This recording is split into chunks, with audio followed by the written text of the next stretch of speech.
യം ശൈവാസമുപാസതേ ശിവൈതി ബ്രഹ്മേതി വേദാന്തിനോ ബൗദ്ധാ ബുദ്ധഗിരി പ്രമാണപടവഃ കർത്തേതി നൈയായികാ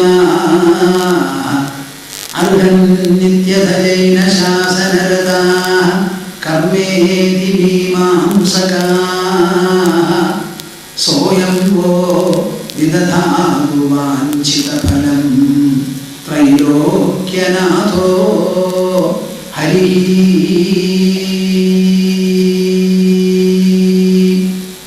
സോയം വോ വിദധാതു വാഞ്ചിതഫലം ത്രൈലോക്യനാഥോ ഹരിഃ.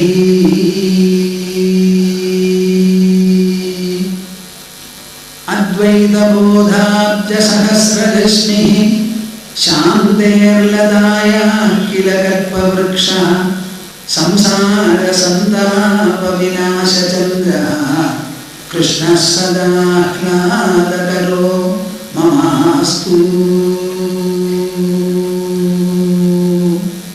സംസാരസന്താപവിനാശചന്ദ്രഃ കൃഷ്ണഃ സദാഹ്ലാദകരോ മമാസ്തു. ഹരി ഓം ഹരി ഓം ഹരി. എല്ലാവരും പതിവ് പോലെ ആ മുദ്രയും ആസനമായിട്ടിരിക്കും. കൈ കോർത്ത് മടിയിൽ വെച്ച് ആകാവുന്നിടത്തോളം ശരീരം നിവർത്തിപ്പിടിച്ച് കണ്ണടച്ച് വായും മനസ്സും തുറന്ന് ഓംകാരം 3 തവണ. ലോകം മുഴുവനും നന്നാവാൻ വേണ്ടി മനസ്സങ്ങ് വികസിക്കട്ടെ. സത്രശാലയൊക്കെ വിട്ട് അങ്ങോട്ട് അഖിലലോകം വ്യാപകമാവണം നിങ്ങളുടെ ഈ മനസ്സ്. ഹരി ഹരി. ഓ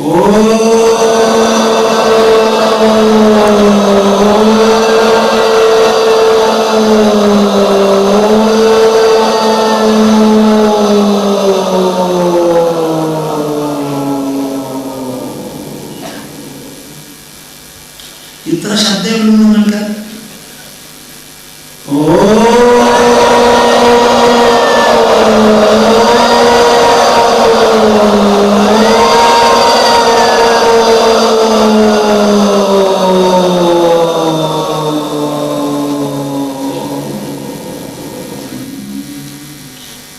പോരാ.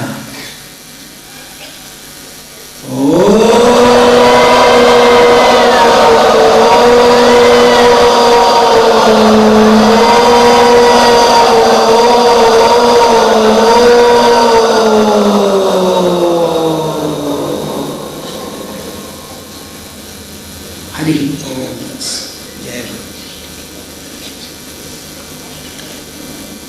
വളരെ പ്രധാനമായിട്ടുള്ള ഒരു ചോദ്യമാണ് ഉദ്ധവൻ ഉന്നയിച്ചത്. അത് നിങ്ങളോട് ഒരുവിധം നല്ലപോലെ മനസ്സിലാക്കി തന്നിട്ടുണ്ട്.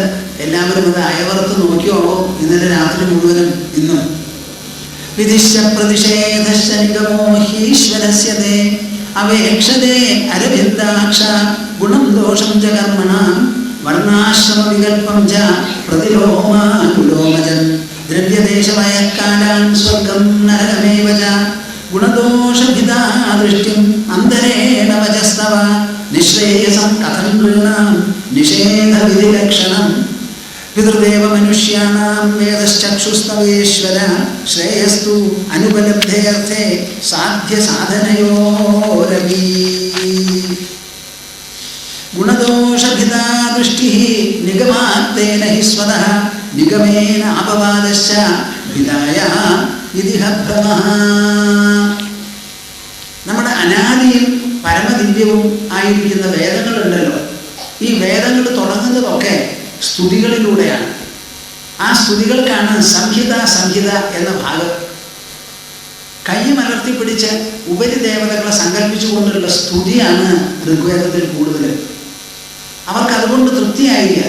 അതുകൊണ്ടാണ് ഈ സ്തുതിമന്ത്രങ്ങൾ മാത്രം ചൊല്ലിയാൽ പോരാ, നമുക്ക് ഈ ഉപരിദേവതകളെ ഉദ്ദേശിച്ച് എന്തെങ്കിലും കൊടുക്കണം എന്ന് വിചാരിച്ച് അവർ അഗ്നി കൂട്ടി അതിൽ ദഹിച്ചു പോകാവുന്ന പദാർത്ഥങ്ങൾ, പ്രത്യേകിച്ച് നെയ്യടക്കം എല്ലാം ഹോമിച്ചു തുടങ്ങി. അപ്പൊ കൊടുത്ത സാധനങ്ങൾ അഗ്നി ചിരിച്ചുകൊണ്ട് സപ്തജിഹ്വകളിലൂടെ സ്വീകരിച്ച് ദഹിപ്പിച്ചപ്പോൾ ഒരു കൃതാർത്ഥതയും അവർക്ക് തോന്നി. ആ ഭാഗത്തിന് ബ്രാഹ്മണങ്ങൾ എന്നാണ് പേര്. അത് രണ്ടും കഴിഞ്ഞപ്പോൾ ഇത് എത്ര കാലം നമുക്ക് ഇങ്ങനെ കർമ്മങ്ങളും ഈ മാതിരിയുള്ള സമ്പ്രദായങ്ങളും കൂടി നടത്താൻ പറ്റും? കുറച്ച് കഴിഞ്ഞാൽ കൈ തന്നെ വിറയ്ക്കും. ഇത് ആരഭാരങ്ങൾ കൂട്ടാൻ വിഷമമാണ്, വലിയ ബുദ്ധിമുട്ടായി. അപ്പം അതിൽ നിന്ന് പിൻവാങ്ങി അവരെന്ത് ചെയ്തു? മനസ്സിലെല്ലാം ഒതുക്കി നിർത്തിക്കൊണ്ട് ധ്യാനവും സങ്കല്പവും ഒക്കെ മനസ്സിലായി. ഈ ഭാഗത്തിനാണ് ആരണ്യകം. അരണ്യം എന്ന് പറഞ്ഞാൽ വനം. ആ വനത്തിൽ വിരമിച്ചിരുന്ന് ചെയ്യാവുന്നതായ ഒരു സാധനം. അങ്ങനെ ബാക്കിയുള്ളതൊക്കെ വിട്ട് മനസ്സിലേക്ക് പിൻവാങ്ങി മനസ്സിലായി അവരുടെ ആരാധന. മനസ്സിൽ ആയി അവരുടെ ആരാധന എന്ന് വന്നപ്പോൾ എല്ലാ സത്യങ്ങളും കുറേശ്ശെയായി അവരുടെ മനസ്സിൽ തെളിഞ്ഞു തുടങ്ങി. ആ തെളിയാനായിട്ട് അവരെന്താ ചെയ്തേ? ബുദ്ധി കൊണ്ട് ഓരോരോ ചോദ്യങ്ങളും അന്വേഷണങ്ങളും ഉത്തരങ്ങളും വെച്ചു. അന്വേഷണങ്ങളും ഗവേഷണങ്ങളുമായി. അപ്പം ബുദ്ധി ഏതെങ്കിലും ഒരു ചോദ്യം ഉന്നയിച്ച് ആ ചോദ്യത്തെ പിന്തുടരുകയാണെങ്കിൽ, അനുധാവനം ചെയ്യുകയാണെങ്കിൽ അത് ഉത്തരത്തിലെത്താൻ പറ്റില്ല. നമ്മുടെ ന്യൂട്ടൺ ആപ്പിൾ മരത്തിൽ നിന്ന് ഒരു ആപ്പിൾ വീഴുന്നത് നമ്മൾ കണ്ടു. എന്നാൽ ന്യൂട്ടന് മുമ്പ് പല ആപ്പിളും പല മരങ്ങളിൽ നിന്നും വീണിട്ടുണ്ട്. അത് അനവധി കണ്ണുകൾ കണ്ടിട്ടുണ്ട്. പക്ഷെ അവരുടെ ആരുടെയും മനസ്സിൽ തോന്നിയില്ല അവിടെ നിൽക്കുന്ന ആപ്പിൾ എന്തിനാ നേരിട്ട് കുത്തൻ ഇവിടെ വീഴുന്നത്? അതിന് അങ്ങോട്ടോ ഇങ്ങോട്ടോ മുകളിലേക്കോ പോകാൻ എന്താ വിരോധം? അപ്പം ആ നിൽക്കുന്ന സ്ഥാനത്ത് നിന്ന് നേരെ കുത്തനെ ഭൂമണ്ഡലത്തിലേക്ക് വീഴണമെങ്കിൽ ഈ ഏതിന് വീഴുന്നുവോ ആ ഭൂതലവും ആ നിൽക്കുന്ന ആപ്പിളും തമ്മിൽ എന്തെങ്കിലും ഒരു ബന്ധം ഉണ്ടാവണം. അല്ലെങ്കിൽ അത് ഇങ്ങോട്ട് വരില്ല, അങ്ങോട്ടേ പോകും. ഒരു കൊല്ലക്കാലം ആലോചിച്ചു ന്യൂട്ടൺ. അതിനുശേഷമാണ് ഭൂമിയുടെ ആകർഷണ ശക്തിയാണ് ഇതിന് കാരണം എന്ന് കണ്ടുപിടിച്ചത്. ഈ കണ്ടുപിടിച്ചത് ആപ്പിളാണോ? എന്താ മിണ്ടാത്തെ? ഭൂമിയാണോ? കാറ്റാണോ? ചോദ്യം ഉന്നയിച്ചത് മനസ്സ്, അതിന് പിന്തുടർന്നത് ബുദ്ധി, കണ്ടുപിടിച്ചതോ അതും ബുദ്ധിയുടെ തലം തന്നെയാണ്. അപ്പൊ എല്ലാം തുടങ്ങുന്നതും നിലനിൽക്കുന്നതും അസ്തമിക്കുന്നതും അവനവന്റെ അന്തരംഗത്തിലാണ്. എവിടെ? അന്തരംഗത്തിലാണ്, നമ്മുടെ ഉള്ളിലാണ്. ശരീരമുണ്ടെന്നുള്ള ഉണർവ് പോലും നമ്മുടെ മനസ്സിലാണ്. ശരീരം എന്നൊന്നില്ല, ശരീരമുണ്ട് എന്നുള്ള ബോധമോ അനുഭവവുമാണ്. ഈ അനുഭവിക്കുന്നത് ശരീരമല്ല, ഇന്ദ്രിയങ്ങളല്ല, അത് മനസ്സാണ്. ആ മനസ്സാണ് ശരീരമുണ്ടെന്ന് പറയുന്നതും ശരീരത്തിലുള്ള ഇന്ദ്രിയങ്ങൾ പ്രയോഗിച്ചുകൊണ്ട് ഈ ലോകവസ്തുക്കളെ ദർശിക്കുന്നതും അവയുമായി സമ്പർക്കം പുലർത്തുന്നതും എല്ലാം തന്നെ നമ്മുടെ മനസ്സാണ്, അന്തരംഗമാണ്. മനസ്സാണ്, അന്തരംഗമാണ്.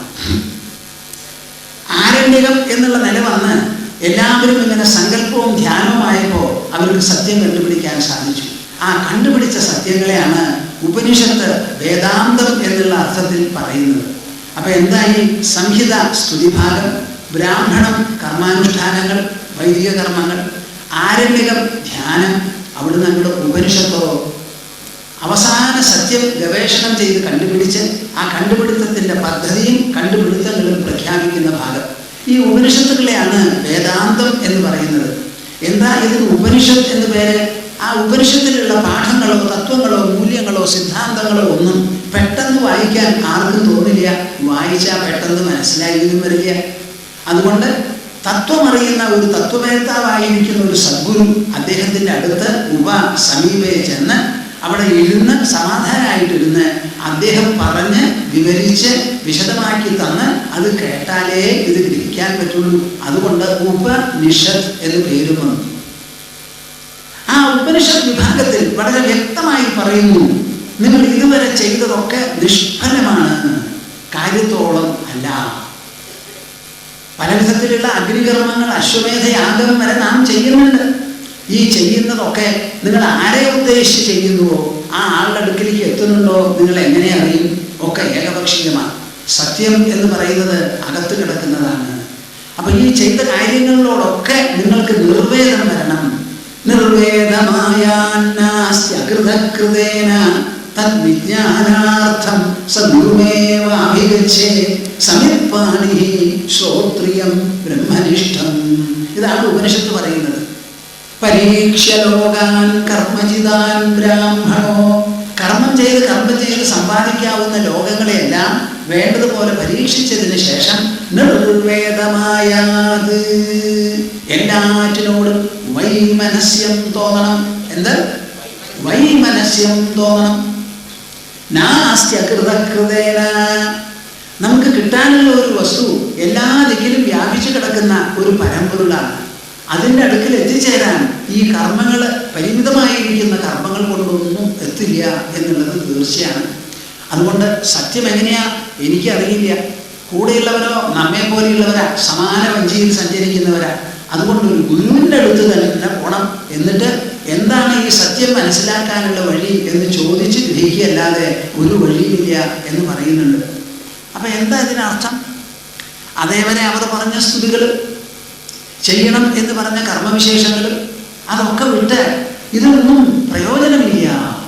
സത്യം അറിയണമെങ്കിൽ തത്വജ്ഞാനിയായിരിക്കുന്ന സദ്ഗുരുവിൻ്റെ അടുത്ത് തന്നെ ചെല്ലണം, അപ്പോഴേ മനസ്സിലാവുള്ളൂ എന്ന് പറയുമ്പോൾ അതേവരെ പറഞ്ഞതൊക്കെ നിരർത്ഥകമാണെന്ന് തോന്നി. അപ്പോൾ ഒരു നിഷേധം അവിടെ കാണുന്നുണ്ട്. അതാണ് ഇവിടെ പറയുന്നത്. ആര്? ഉദ്ധവൻ. അങ്ങ് തന്നെയാണ് എന്തു പറഞ്ഞത്? ഗുണം ദോഷം എന്നുള്ള ദൃഷ്ടി വിഭജനം തന്നെ തെറ്റാണെന്ന്.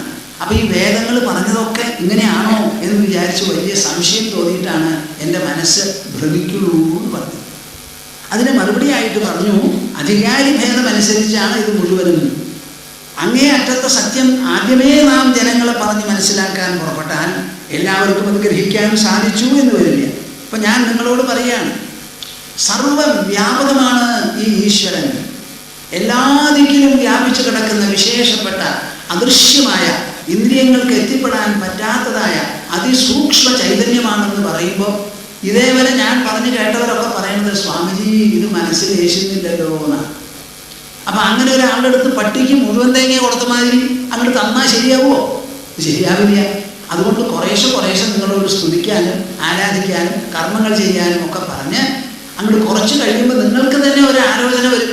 ഞാൻ ചെയ്യുന്നത് മുഴുവൻ ആരെ ഉദ്ദേശിച്ച് ചെയ്യുന്നുവോ അവിടേക്ക് എത്തുന്നുണ്ടോ? ഇത് ആര് പറയും? ഞാൻ ചെയ്യുന്നു എന്നുള്ളത് ശരി, ആരെ ഉദ്ദേശിച്ച് ചെയ്യുന്നുവോ അവിടത്തോളം എത്തിയോ? അദ്ദേഹം അത് സ്വീകരിക്കുന്നുണ്ടോ? എന്നിൽ സന്തോഷമുണ്ടോ? വല്ല കുറവും ഞാൻ ചെയ്യുന്നതിലുണ്ടോ? ഈ ചോദ്യത്തിലൊക്കെ ആരാ മറുപടി പറയാം? അപ്പോൾ ഒരു നിശ്ചയമില്ലാത്തതായ പ്രവൃത്തിയാണ്. ഇത് വിട്ടു വല്ലതും ചെയ്യാനുണ്ടോ എന്നുള്ള ഒരു ആലോചന സ്വാഭാവികമായി വരും. അത് തന്നെയാണ് വേദങ്ങളുടെ ഉദ്ദേശം. അത് പറഞ്ഞ് മനസ്സിലാക്കുകയാണ് ആര്? കൃഷ്ണൻ. യോഗാസ്ത്രയോ മയാ പ്രോക്ത ഗണാംശയോ വിധിസയ ജ്ഞാനം കർമ്മച ഭക്തിശ്ച നോപായോന്യോസ്തി കുത്രജിത്. ഈ ലോകത്തിൽ അനുഷ്ഠാനാത്മകമായി പ്രായോഗികമായ അടിസ്ഥാനത്തിൽ 3 വിധത്തിലുള്ള സമ്പ്രദായങ്ങളാണ് ഉള്ളത്.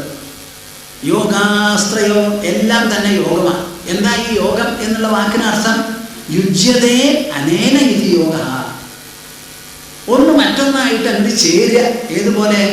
വെള്ളം പാലിൽ അല്ലെങ്കിൽ പാല് പാലിൽ ചേരുന്നത് പോലെ. വളരെ ശ്രദ്ധിക്കൂ പറയുന്നത്. യോഗം എന്ന് പറഞ്ഞാൽ ഒരു ചേർച്ച, കൂടിച്ചേരൽ, ലയിച്ചു ചേരൽ. ഈ യോഗം എന്ന് പറയുന്നത് ഏതെങ്കിലും ബാഹ്യമോ ഭൗതികമോ ദ്രവ്യതലത്തിൽ സാധ്യമാണോ? 2 സാധനങ്ങൾ എടുത്തു, ഇതിലങ്ങോട്ട് ചേരുമോ? പരമാവധി കെട്ടിയിടാം, അപ്പോഴും വേറിട്ടേ നിൽക്കുള്ളൂ. അപ്പം ഈ കൂടിച്ചേരൽ എന്ന് പറയുന്നതുണ്ടല്ലോ, കൂടിച്ചേരൽ എന്ന് പറയുന്നത് അത് ബാഹ്യതലത്തിലോ ഐന്ദ്രിയ തലത്തിലോ സാധിക്കില്ല. എന്നാൽ എവിടെയെങ്കിലും സാധിക്കുമെങ്കിൽ നമ്മുടെ ഉള്ളിലാണ്. അതെങ്ങനെയാ സ്വാമിജി ഉള്ളിൽ ചേരൽ? ആ ഉള്ളിൽ ചേരും. എന്ത്? ഓരോ തരത്തിലും നിങ്ങളുടെ മനസ്സ് ചിന്തിക്കുന്നുണ്ട്. ചിന്തിക്കുമ്പോൾ പ്രത്യേകമായ ഒരു ചിന്ത, കുറേ അക്ഷരങ്ങളിൽ. ആ ചിന്ത എവിടുന്നാ പുറപ്പെടുന്നത്? ഉള്ളിൽ നിന്ന്. അല്പക്ഷണത്തിൽ നിൽക്കുന്നതിന് മുമ്പ് അത് അസ്തമിക്കുന്നുണ്ട്. എവിടുന്ന് പുറപ്പെട്ട് എവിടെയാണ് അസ്തമിക്കുന്നത്? കൊച്ചുകുട്ടി പോലും പറയും, സ്വാമിജി എൻ്റെ ഉള്ളിൽ നിന്നാണ് പുറപ്പെടുന്നത്. എന്നിട്ട് ഉള്ളിലാണ് അത് ലയിച്ചു ചേരുന്നത്. അപ്പം ചിന്തയുടെ ഉദ്ഭവവും അതിൻ്റെ ലയവും നമ്മുടെ ഉള്ളിലാണെന്ന് നിങ്ങൾ സമ്മതിച്ചോ? പ്രേക്ഷകരെ, നിങ്ങൾ സമ്മതിക്കുന്നുണ്ടോ? ഞാൻ എങ്ങനെ മനസ്സിലാക്കും? അപ്പോൾ കൂടിച്ചേരുന്നുണ്ട് എന്ന് പറഞ്ഞാൽ ചിന്തകൾ പുറപ്പെടുന്നത് നമ്മുടെ ഉള്ളിൽ നിന്നാണ്, അത് അസ്തമിക്കുന്നത് നമ്മുടെ ഉള്ളിലാണ്. അപ്പോൾ അവിടെ തികച്ചും ഒരു ഉദ്ഭവവും ഒരു ലയവും നടക്കുന്നുണ്ട്. അപ്പോൾ ചിന്തകൾ എങ്ങനെ ചിന്തയുടെ ഉറവിടത്തിൽ കൂടിച്ചേരുന്നുണ്ടോ? ചിന്തകൾ എങ്ങനെ ചിന്തകനിൽ ചേരുന്നുണ്ടോ? ചിന്തയും ചിന്തനവും എല്ലാം തന്നെ ആ ചിന്തിക്കുന്ന വസ്തു ആ ചേതനയിൽ അതിലെങ്ങനെയാണോ ലയിച്ചു ചേരുന്നത്, അതിനാണ് യോഗം എന്ന് പേര്. ആ യോഗമാണ് എല്ലാ കർമാനുഷ്ഠാനങ്ങളുടെയും ലക്ഷ്യം. ആ യോഗം 3 തരത്തിലാണ്. യോഗാസ്ത്രയോ മയാ പ്രോക്ത നൃണാം ശ്രേയോ വിധിശയ. മനുഷ്യരുടെ ശ്രേയസ്. എന്താ ഈ ശ്രേയസ്? അഭ്യുദയം നിശ്രേയസം എന്ന് രണ്ട് വാക്കാണ്. എന്ത്? അഭ്യുദയം നിശ്രേയസം എന്ന് രണ്ട് വാക്കാണ്. അഭ്യുദയം അഭ്യുദയം എന്ന് പറഞ്ഞാൽ ഇന്ദ്രിയങ്ങൾക്ക് സുഖഭോഗ സമൃദ്ധി ഉണ്ടാകുന്നതാണ് ഈ അഭ്യുദയം എന്ന് പറഞ്ഞാൽ. അപ്പം നിങ്ങളൊക്കെ അത് ഇഷ്ടപ്പെടുന്നവരാ. എനിക്കൊരു കുടുംബം വേണം, കല്യാണം കഴിയണം, കുട്ടികളുണ്ടാവണം, എല്ലാവർക്കും ഇരിക്കാനുള്ള സൗകര്യം വേണം, മൂക്ക് പിടിച്ച് തിന്നണം, ഇതൊക്കെ നിങ്ങൾ പറയുന്നുണ്ടല്ലോ. ഇതൊക്കെ അഭ്യുദയത്തിൽപ്പെട്ടതാണ്.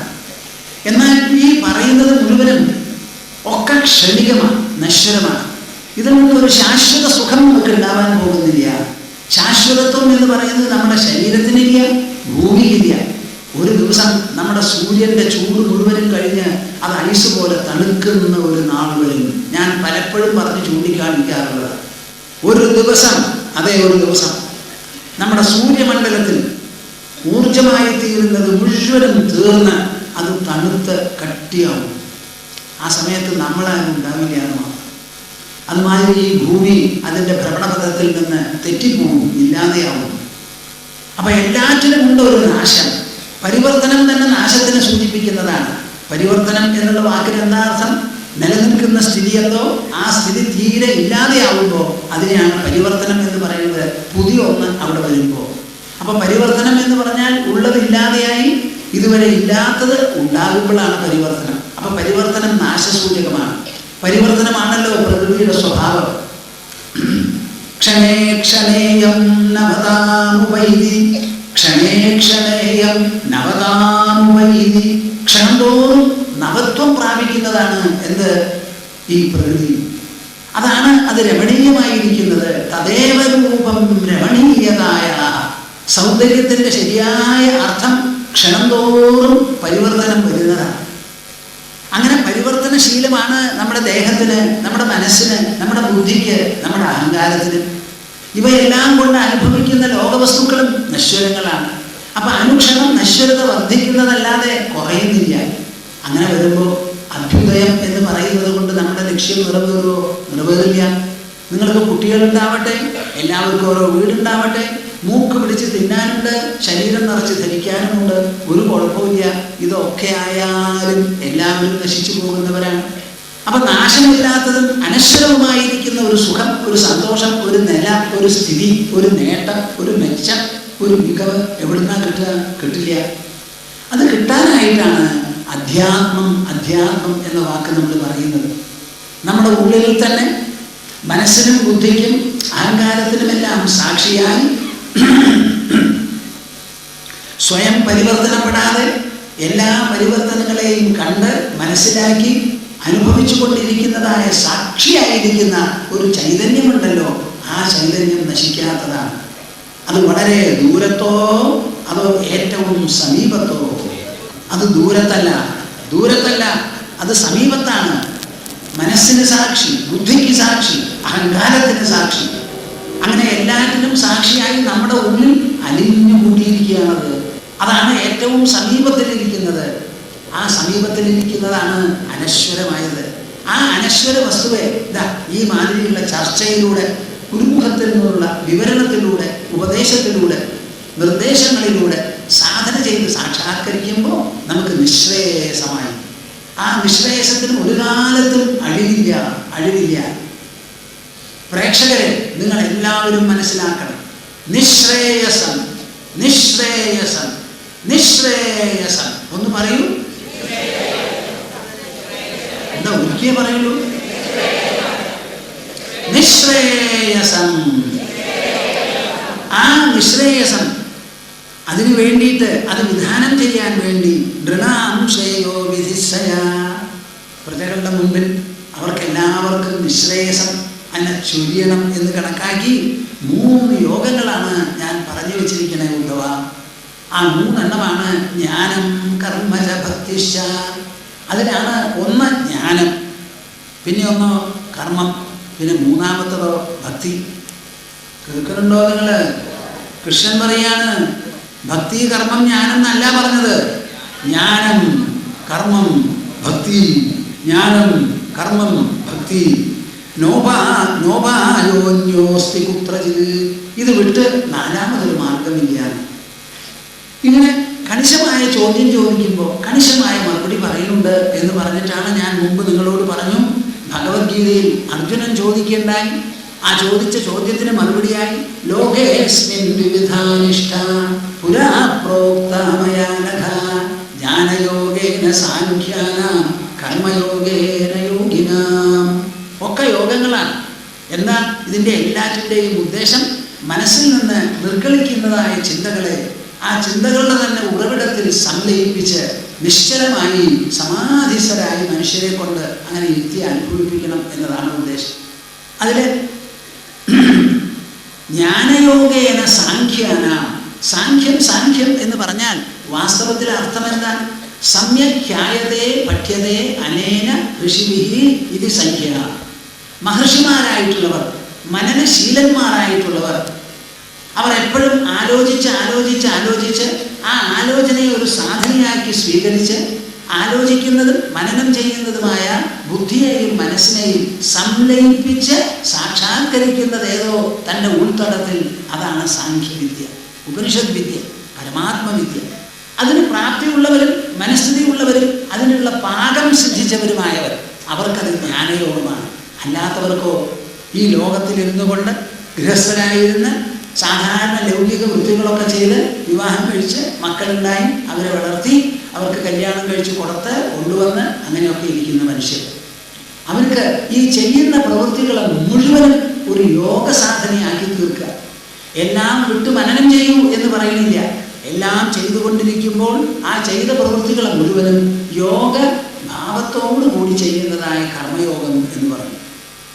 അത് വിട്ടു കൃഷ്ണൻ ധ്യാനേനാത്മനി പശ്യന്തി കേചിദാത്മാനമാത്മന അന്യേ സാഖ്യേന യോഗേന കർമ്മയോഗേന ചാപലേ എന്ന് പറയുണ്ടായി. ധ്യാനേനാത്മനി പശ്യന്തി കേചിദാത്മാനമാത്മന. ധ്യാനം എന്ന് പറയുന്നത് പൂർണ്ണമായ ഒരു പ്രക്രിയ, ഒരു പദ്ധതിയാണ്. എന്താ ഈ ധ്യാനം? നമ്മുടെ അന്തരംഗം, മനസ്സ്, അത് മാത്രമായി ചെയ്യുന്നതായ ഒരു പ്രവൃത്തി. ധ്യാനം എന്ന് പറയുമ്പോൾ കണ്ണടച്ചോളൂ, കൈ രണ്ടും കോർത്ത് മടിയിൽ വെച്ചോളൂ, ചമ്രം പടിഞ്ഞിരുന്നോളൂ. ശാരീരികമായി ഒരു പ്രവൃത്തിയും ചെയ്യരുത്. ശരീരം നിശ്ചലം. എന്തെങ്കിലും ഒന്ന് ചെയ്യുന്നുണ്ടെങ്കിൽ അത് മനസ്സുകൊണ്ട് മാത്രം. അങ്ങനെ മനസ്സുകൊണ്ട് മാത്രം ചെയ്യുന്നതാണ് ധ്യാനം. ആ ധ്യാനത്തിൽ എന്താ നടക്കുക? ധ്യാനേന ആത്മനി പശ്യന്തി കേചിത് ആത്മാനം ആത്മന. നമ്മുടെ അന്തരംഗത്തിലിരുന്ന്, ഉള്ളിലിരുന്ന് ആ അന്തരംഗത്തിലുള്ള ശക്തി കൊണ്ട് തന്നെ മനോവൃത്തികളെ നല്ല പോലെ പരിശോധിച്ച് നോക്കി ആ പരിശോധനയിൽ വൃത്തികളുടെ എണ്ണം കുറഞ്ഞ്, സംഖ്യ കുറഞ്ഞ്, കനം കുറഞ്ഞ്, ഭാരം കുറഞ്ഞ്, അതിൻ്റെ വേഗത കുറഞ്ഞ്. എല്ലാവരും ശ്രദ്ധിക്കുന്നുണ്ടോ? ഓ, ആ വൃത്തികളുടെ കുറച്ച് നേരം ഇരിക്കൂ. പകിരി പോലെ പോകുന്നുണ്ടാവും, അല്ലെങ്കിൽ സഞ്ചരിക്കുന്നുണ്ടാവും ചിന്തകൾ. അവിടെ കണ്ട് ഇരിക്കൂ. ആ വൃത്തികളെ നല്ല പോലെ നോക്കിക്കഴിഞ്ഞാൽ അവരുടെ സ്പീഡ് കുറയും, കനം കുറയും, ഭാരം കുറയും. മനസ്സ് ശരീരത്തിൻ്റെ ഉള്ളിലാണ്. അരക്ഷണം പോലും ശരീരം വിട്ടത് പോകില്ല. പോയാൽ പിന്നെ ശരീരത്തിനെ ശ്മശാനത്തിലേക്ക് കൊണ്ടുപോകാം. നിങ്ങളൊക്കെ പറയും, സ്വാമിജി ധ്യാനിക്കുമ്പോൾ മനസ്സ് ഓടുന്നു. ഓടിയാൽ പിന്നെ മടങ്ങി വരുമോ? ഒരു തരത്തിലും മനസ്സ് ഓടില്ല. മനസ്സിനങ്ങനെ ഗമനം എന്നൊന്നുമില്ല. അത് ചിന്തകളെ നിർമ്മിക്കണോ എന്നുള്ളത് ശരിയാ. അത് ഗമന രൂപത്തിലല്ല, ചലന രൂപത്തിലല്ല. ചലിക്കാനുള്ള സ്ഥലമൊന്നും ശരീരത്തിൻ്റെ ഉള്ളിലില്ല, നിറഞ്ഞിരിക്കുക. അപ്പം അങ്ങനെ മനോവൃത്തികളുടെ എണ്ണം കുറഞ്ഞ്, കനം കുറഞ്ഞ്, വേഗത കുറഞ്ഞ്, വളരെ ലൈറ്റായി, കുറച്ച് കഴിഞ്ഞ് വേഗതയും കുറഞ്ഞ്, ലൈറ്റായി, ഭാരവും കുറഞ്ഞു, അവസാനം എന്താവും? പൂജ്യം. എന്താ? അങ്ങനെ ചിന്ത, ചിന്തനം, ചിന്തകൻ എന്നുള്ള വ്യത്യാസങ്ങളൊക്കെ പോയി ആ സാധനം, പരമമായ ആ ദിവ്യ അന്തശ്ചേതന എന്താണോ ചിന്തയാകുന്നത്, ചിന്തകനാകുന്നത്, ചിന്തനമാകുന്നത്, അതിൽ നിങ്ങൾക്ക് അങ്ങോട്ട് എത്തിച്ചേരാൻ പറ്റും. ധ്യാനം മാത്രം മതിയത്, വേറെ ഒന്നും പറയരുത്. ഒരു സ്ഥലത്തേക്ക് പോകരുത്, അവിടെ ഇരുന്നോളൂ, ധ്യാനിച്ചോളൂ. ഒരാളോടും ചോദിക്കണ്ട.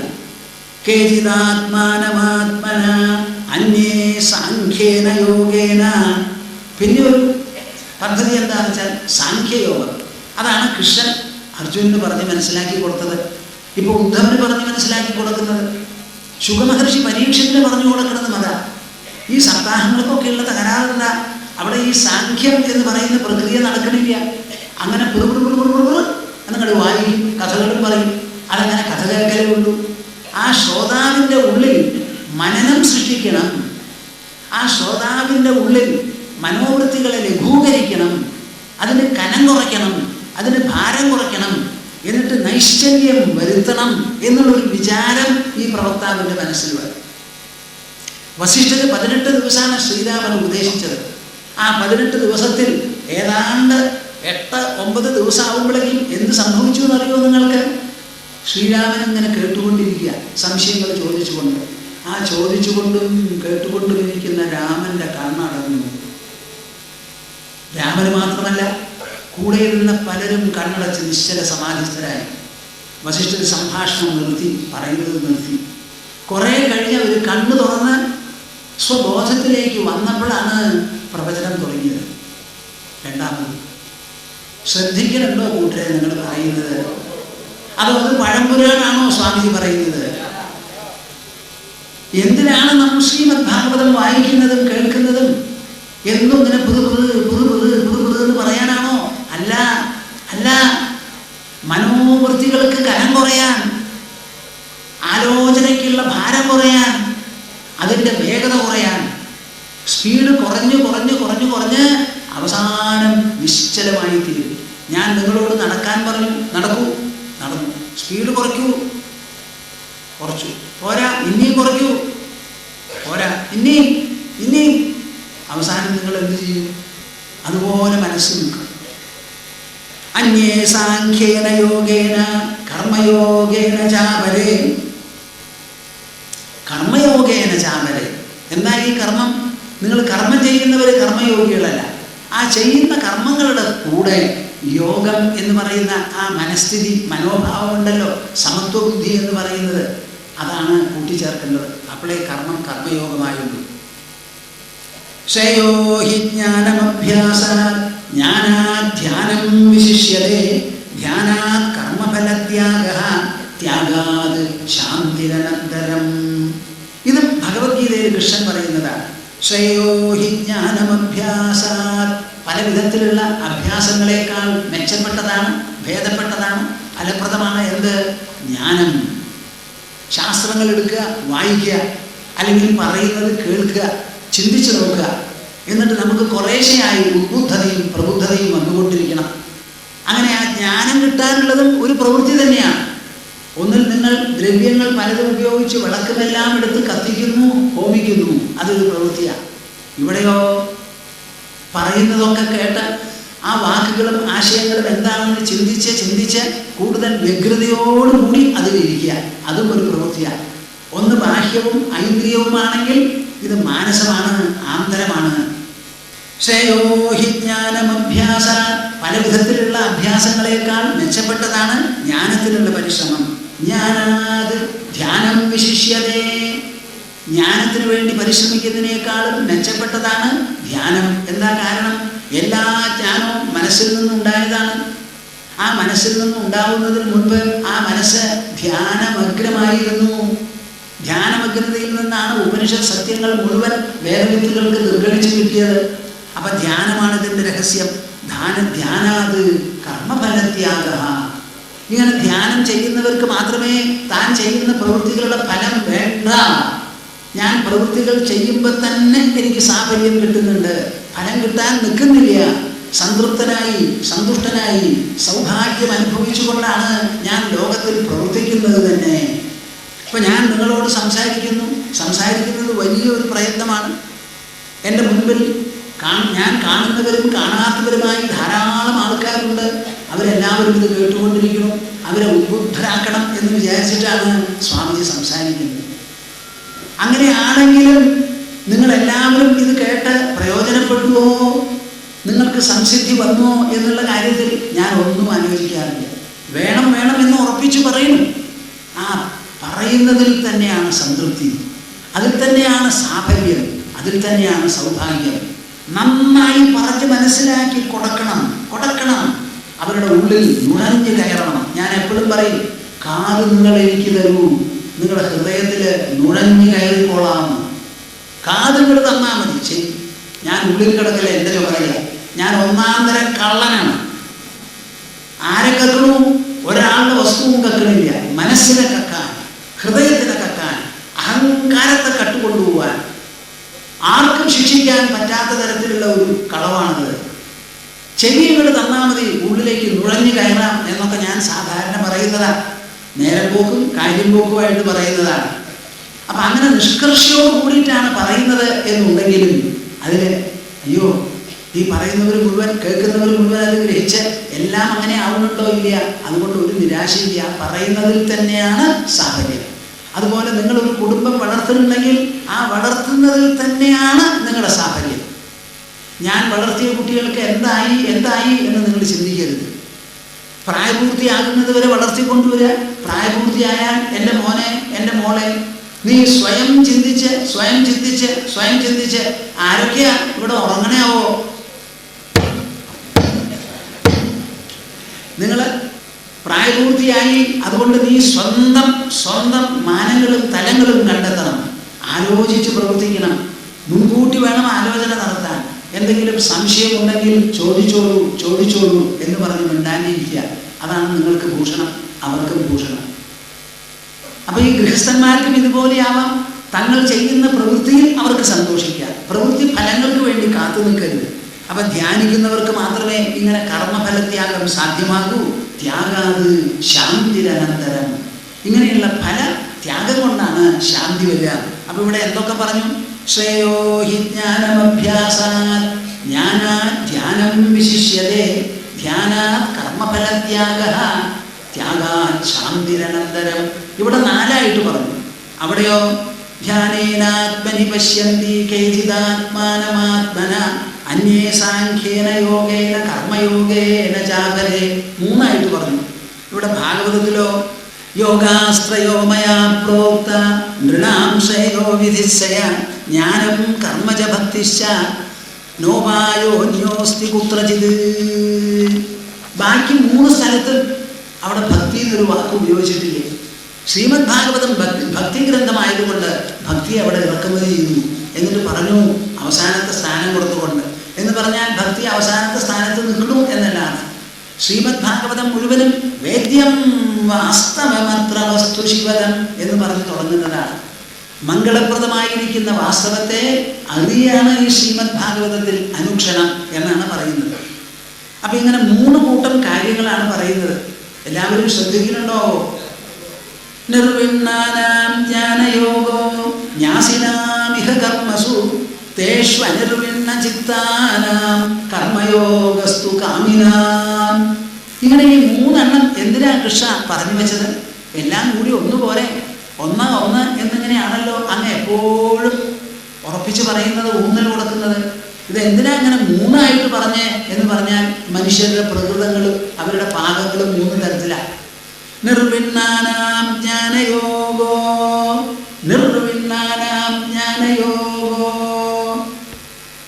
എല്ലാവരും ശ്രദ്ധിക്കുന്നുണ്ടോ? നിങ്ങൾ എത്ര പേരാ ഭക്തന്മാര്? ആയിരക്കണക്കിന്, 10,000-കണക്കിന്, ലക്ഷക്കണക്കിന്, കോടിക്കണക്കിനാണ് ഭക്തന്മാര് ഭാരതഭൂമിയിൽ. എത്രയെത്ര ക്ഷേത്രങ്ങൾ, എത്രയെത്ര പുണ്യസങ്കേതങ്ങൾ, എത്രയെത്ര തീർത്ഥകേന്ദ്രങ്ങൾ, ഇതെല്ലാ സ്ഥലത്തും നിങ്ങൾ പോയി വരുന്നുണ്ട്. നിങ്ങളുടെ എത്ര പേരുടെ മനസ്സിലാണ് നിർവേദം, വൈരാഗ്യം? എനിക്കൊന്ന് എഴുതി അറിയിക്കാമോ നിങ്ങൾ? സ്വാമിജി, എനിക്ക് വൈരാഗ്യമുണ്ട്, ഞാൻ വൈരാഗ്യം നിറഞ്ഞിരിക്കുന്നവർ. ജനിച്ചത് കുടുംബത്താവാം, വളരുന്നത് കുടുംബത്തായിരുന്നു, കല്യാണം കഴിച്ചിട്ടുള്ള കുട്ടികളുണ്ട്. എന്നാലും സ്വാമിജി ഞാൻ തികഞ്ഞ വൈരാഗ്യമാണ് എന്ന് പറയാൻ നിങ്ങൾ എത്ര പേരുണ്ടാവും? ഞാൻ അതിശയിക്കുകയാണ്. ഒറ്റെണ്ണം അറിയില്ല. നിർവിണ്ണാനാം ജ്ഞാനയോഗോ. നിർവേദം എന്ന് പറഞ്ഞാൽ ഈ ലോകവസ്തുക്കൾ ശരിയല്ല എന്നുള്ളൊരു വൈരാഗ്യം. ഞങ്ങളുടെ ആശ്രമത്തിൽ അടുത്ത കാലത്ത് ഒരു കുട്ടി വന്നു. ഇതുവരെ നടന്ന കാര്യമാണ് ഞാൻ പറയുന്നത്. നാളെ എന്തുണ്ടാവാൻ പോകുമെന്ന് എനിക്കറിയില്ല. അപ്പോൾ വന്നപ്പോൾ ഞങ്ങൾക്കൊക്കെ ഇഷ്ടമായി. അധികം വയസ്സൊന്നും ആയിട്ടില്ല, ഒരു ഉദ്യോഗത്തിലൊക്കെ ഇരിക്കുന്ന ആളാണ്. അത് കഴിഞ്ഞ് ആ കുട്ടി ഓണത്തിന് വന്നിരിക്കുന്നു. അവിടെ കേട്ടോ പറയുന്നത്, എല്ലാ കേരളീയ ഗൃഹങ്ങളും ഓണം അവരവരുടെ വീട്ടിലാണ് ഉണ്ണാനും ആഘോഷിക്കാനും ഇഷ്ടപ്പെടുക. അപ്പോൾ ഈ കുട്ടി ആശ്രമത്തിൽ വന്നിട്ടുണ്ട്. അപൂർവം ചിലരെ അങ്ങനെ വരാറുള്ളൂ. അപ്പോൾ അവിടുത്തെ മാജി പ്രത്യേകിച്ചും ചോദിച്ചു, ഓണാണല്ലോ മോനെ, അപ്പം വീട്ടിൽ ഊണ് കഴിക്കണം, ഓണം ഊണ് കഴിക്കണം എന്നൊക്കെ ഇരിക്കുക. കുടുംബക്കാരൊന്നും പറഞ്ഞില്ലേ. ഞാൻ എന്തെങ്കിലും ചെയ്യാൻ പുറപ്പെട്ട ആരും ഒന്നും പറയാറില്ല, അവർക്ക് എന്നെ അറിയാം. എനിക്ക് ആശ്രമത്തിൽ വരാനാണ് തോന്നിയത്. നിങ്ങൾ എന്ത് മറുപടി പറയും? നിങ്ങൾ ആരെങ്കിലും ഓണത്തിന് എപ്പോഴെങ്കിലും ഒരു ആശ്രമത്തിൽ ഉണ്ടായിട്ടുണ്ടോ? ക്ഷേത്രത്തിൽ കൂടി പോയില്ല. ഓണല്ലേ, അപ്പോൾ അവിടുത്തെ കാര്യങ്ങളൊക്കെ നോക്കണം. വലിയ വിഷയം. അത് കഴിഞ്ഞു. അത് കുറച്ച് ദിവസം കൂടി കഴിഞ്ഞതിന് ശേഷം, അതെ ഞാൻ ആശ്രമത്തിൽ ചേരാൻ പോവാ, എനിക്കൊരു ബ്രഹ്മചാരിയായി സത്യം അന്വേഷിച്ചുകൊണ്ട് അങ്ങനെ പോകണം. ഇപ്പോൾ വീട്ടിൽ എത്ര കുട്ടികളുണ്ട്? ഒരു കുട്ടികളുള്ളൂ. അച്ഛനമ്മമാർക്ക് ഒരു കുട്ടിയുള്ളൂ. അതെ. അപ്പം അവരെന്ത് പറയും? അവരൊന്നും പറയില്ല. ഞാൻ എന്തെങ്കിലും ചെയ്യുകയാണെങ്കിൽ ഒരു വിഷമമില്ല. എന്തോ ആ പറഞ്ഞപ്പോൾ അതിനെപ്പറ്റി സാധാരണ ഞങ്ങളുടെ ആശ്രമത്തിൽ വരുന്നവരെ മുൻകൂട്ടിയൊക്കെ ഞങ്ങൾക്കറിയാം, അച്ഛനമ്മമാരെയൊക്കെ അറിഞ്ഞു വരാം. ഈ ഒരു കേസിൽ പുതുമയാണ്. അവൻ വന്നു. അധികം താമസിക്കാതെ ഇപ്പോൾ അവൻ ആശ്രമത്തിൽ ജോലിയൊക്കെ വിട്ടു. അച്ഛനമ്മമാർ അടുത്ത കാലത്ത് ആശ്രമത്തിൽ വന്നു. അപ്പോൾ ഞാൻ ചോദിച്ചു, അതെ നിങ്ങൾക്കൊരു മകനേ ഉള്ളൂ എന്ന് പറഞ്ഞു കേട്ടു, നിങ്ങൾ വന്നതിൽ വളരെ സന്തോഷം. ആ ഒരു മകൻ ഇങ്ങനെ ആശ്രമത്തിൽ വന്ന് ചേർന്ന് ഒരു അധ്യാത്മ ജിജ്ഞാസയോടുകൂടി സാധന ചെയ്ത് പൂർണ്ണസമയ സാധകനായിട്ട് പോവാം എന്ന് പറയുന്നതിൽ നിങ്ങൾക്ക് വിഷമമുണ്ടോ? അദ്ദേഹം അച്ഛൻ എന്താ എന്നോട് പറഞ്ഞതെന്നറിയൂ?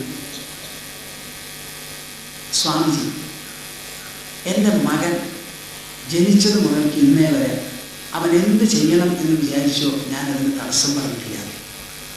നിങ്ങൾക്കിതിൻ്റെ ഗൗരവം മനസ്സിലാവുന്നുണ്ടോ? എങ്ങനെയാണ് നിങ്ങളിത് സ്പർശിക്കുന്നതെന്ന് ഞാൻ ആലോചിക്കുന്നത്. ഇന്നേ വരെ എൻ്റെ മകൻ എന്ത് ചെയ്യണം എന്ന് വിചാരിച്ചോ അതിന് ഞാൻ ഒരു തടസ്സവും പറഞ്ഞിട്ടില്ല. ആ അങ്ങനെയാണ്. നിങ്ങൾ വലിയ ഒരു ഭാഗ്യവാനാണ്. അതെന്താ കാരണം? ആ മകൻ ചെയ്യുന്നതൊന്നും തെറ്റാണെന്ന് തോന്നാത്തത് കൊണ്ടാണല്ലോ ഈ വേണ്ടാന്ന് പറയാത്തത്. അങ്ങനെ ഒരു ഭാഗ്യം സാധാരണ എല്ലാ അച്ഛനമ്മമാർക്കും ഉണ്ടായിരുന്നു വരിക. ദശരഥൻ രാമനോട് കാട്ടിലേക്ക് പോകണ്ടെന്നാണ് പറഞ്ഞത്. അത് കേൾക്കാതെ രാമൻ പോയി എന്നുള്ളതാണ് ദശരഥപുത്രനെ സംബന്ധിച്ചിടത്തോളം കൂടിയുള്ള സത്യം. ഉടനെ ദശരഥൻ മരിച്ചു വീഴുകയും ചെയ്തു.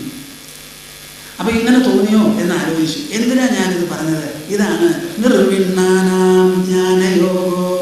വേറെ എവിടേക്കും പോണ്ട ദൃഷ്ടാന്തം. നിങ്ങളൊക്കെ വിചാരിക്കും ഇത് സംഭവിക്കില്ല സംഭവിക്കില്ല, അങ്ങനെയല്ലേ നിങ്ങളുടെ വിചാരം? ഇപ്പം ഞങ്ങളൊക്കെ അമ്മയ്ക്ക് ജനിച്ച അമ്മിഞ്ഞ കുടിച്ച് വളർന്നവരല്ലേ. ഞങ്ങൾ കുടിച്ചിട്ടുള്ള അമ്മിഞ്ഞയുടെ മഹത്വം കൊണ്ടാണല്ലോ ഇങ്ങനെയുള്ള വൈരാഗ്യം ചെറുപ്പകാലത്ത് തന്നെ തോന്നിയത്. ആശ്രമത്തിൽ ഒരു കുട്ടിയും ജനിക്കുന്നില്ല. ഒരു കുട്ടിക്കും സ്തന്യം ആശ്രമത്തിലുള്ള മാതാജിമാർ കൊടുക്കുന്നുമില്ല. ഞങ്ങൾ ഇങ്ങനെ ആയിട്ടുണ്ടെങ്കിൽ അത് ഗൃഹസ്ഥന്മാരുടെ കുടുംബത്തിൽ ജനിച്ചതിൻ്റെ പേരിലാണ്. ഗൃഹസ്ഥരായിരിക്കുന്നവരുടെ സഹവാസം കൊണ്ട് അവർ തന്നെ തന്നിട്ടുള്ള സംസ്കാരമാണ്. ജനിക്കുന്നതിന് മുൻപും ജനിച്ചതിന് ശേഷവും ആ ഗൃഹസ്ഥൻ്റെ ഗൃഹസ്ഥയുടെ അമ്മിഞ്ഞു കുടിച്ച് വളർന്നതിൻ്റെ മഹത്വമാണ്. ഒരു കാലത്ത് ഞങ്ങൾക്കൊരു സദ്ഗുരുവിൻ്റെ അടുത്ത് പോകണമെന്ന് തോന്നി. അവിടുന്ന് ദീക്ഷ മേടിച്ചു, സാധന ചെയ്തു. ഞങ്ങൾക്ക് വേണ്ട സിദ്ധി കൈവന്നതിന് ശേഷം അതേ ഗൃഹസ്ഥ വൃന്ദത്തിൻ്റെ മുൻപിലാണ് ഞങ്ങൾ പ്രത്യക്ഷപ്പെട്ട് അവരുടെ നന്മയ്ക്കും അവരുടെ അഭ്യുദയത്തിനും നിശ്രേയസത്തിനും ഭദ്രതയ്ക്കും വേണ്ടി അഹോരാത്രം പരിശ്രമിക്കുന്നത്. ഇത് ഗൃഹസ്ഥൻ്റെ മുതൽക്കൂട്ടാണ്, ഗൃഹസ്ഥൻ്റെ നേട്ടമാണ്, ഗൃഹസ്ഥൻ്റെ സൗഭാഗ്യമാണ്. നിങ്ങൾ ഇതിനെ മറ്റൊരു തരത്തിൽ കാണാൻ ഈ സ്വാമിജി അനുവദിക്കില്ല. എന്തുകൊണ്ട് സാധിക്കില്ല? എത്ര കോടി ജനങ്ങൾ ഇവിടെ ജനിക്കുന്നുണ്ടെങ്കിലും അത് ഒറ്റയ്ക്ക് ഓരോ അമ്മയുടെ ഗർഭകോശത്തിൽ നിന്ന് പുറത്തു വരുന്നതാണ്. ആ അമ്മ നൽകിയിട്ടുള്ള നന്മയെ അവനുള്ളൂ, തിന്മയെ അവനുള്ളൂ. നമ്മുടെ പാർലമെന്റിലും പരമമായിരുന്ന ബാക്കി മേഖലകളിലും കറപ്ഷൻ, അഴിമതി നടക്കുന്നുണ്ടത്രേ. നമുക്ക് എല്ലാം കൂടി ഞാൻ പലപ്പോഴും പറയാറുണ്ട്, 900 മന്ത്രിമാരും ഏകദേശം 6000 IAS ഓഫീസർമാരുമാണ് ഇന്ത്യയിൽ. സർവ്വ കറപ്ഷനും ഇവരെല്ലാം മൂലമാണ് നടക്കുന്നത്. അങ്ങനെ ഒരു 6000, 900, ഒരു 7000 പേരാണ് നമ്മുടെ രാജ്യത്തിൻ്റെ നികുതി പണം മുഴുവനും ചെലവ് ചെയ്യുന്നത്. അവിടെ അഴിമതി നടക്കുന്നുണ്ടെങ്കിൽ അത് ഒറ്റയ്ക്കൊരാൾ ചെയ്യുന്നതല്ല. ഈ 7000 കൂട്ടായി ചുമതലക്കാർ ഇവർ ഒരു സംസ്ഥാനത്തിലോ ഒരു പ്രദേശത്തോ ജനിച്ചവരാണോ? അല്ല. അപ്പൊ അവിടെ നടക്കുന്ന അഴിമതിക്ക് ആരാണ് ഉത്തരവാദി എന്ന് ചോദിച്ചാൽ എന്തായിരിക്കും നമ്മുടെ മറുപടി? പാർലമെന്റിലാണോ ജനനം നടക്കുന്നത്? അവിടെയാണോ പഠിപ്പ് നടക്കുന്നത്? അല്ല, അവരവരുടെ കുടുംബത്തിൽ.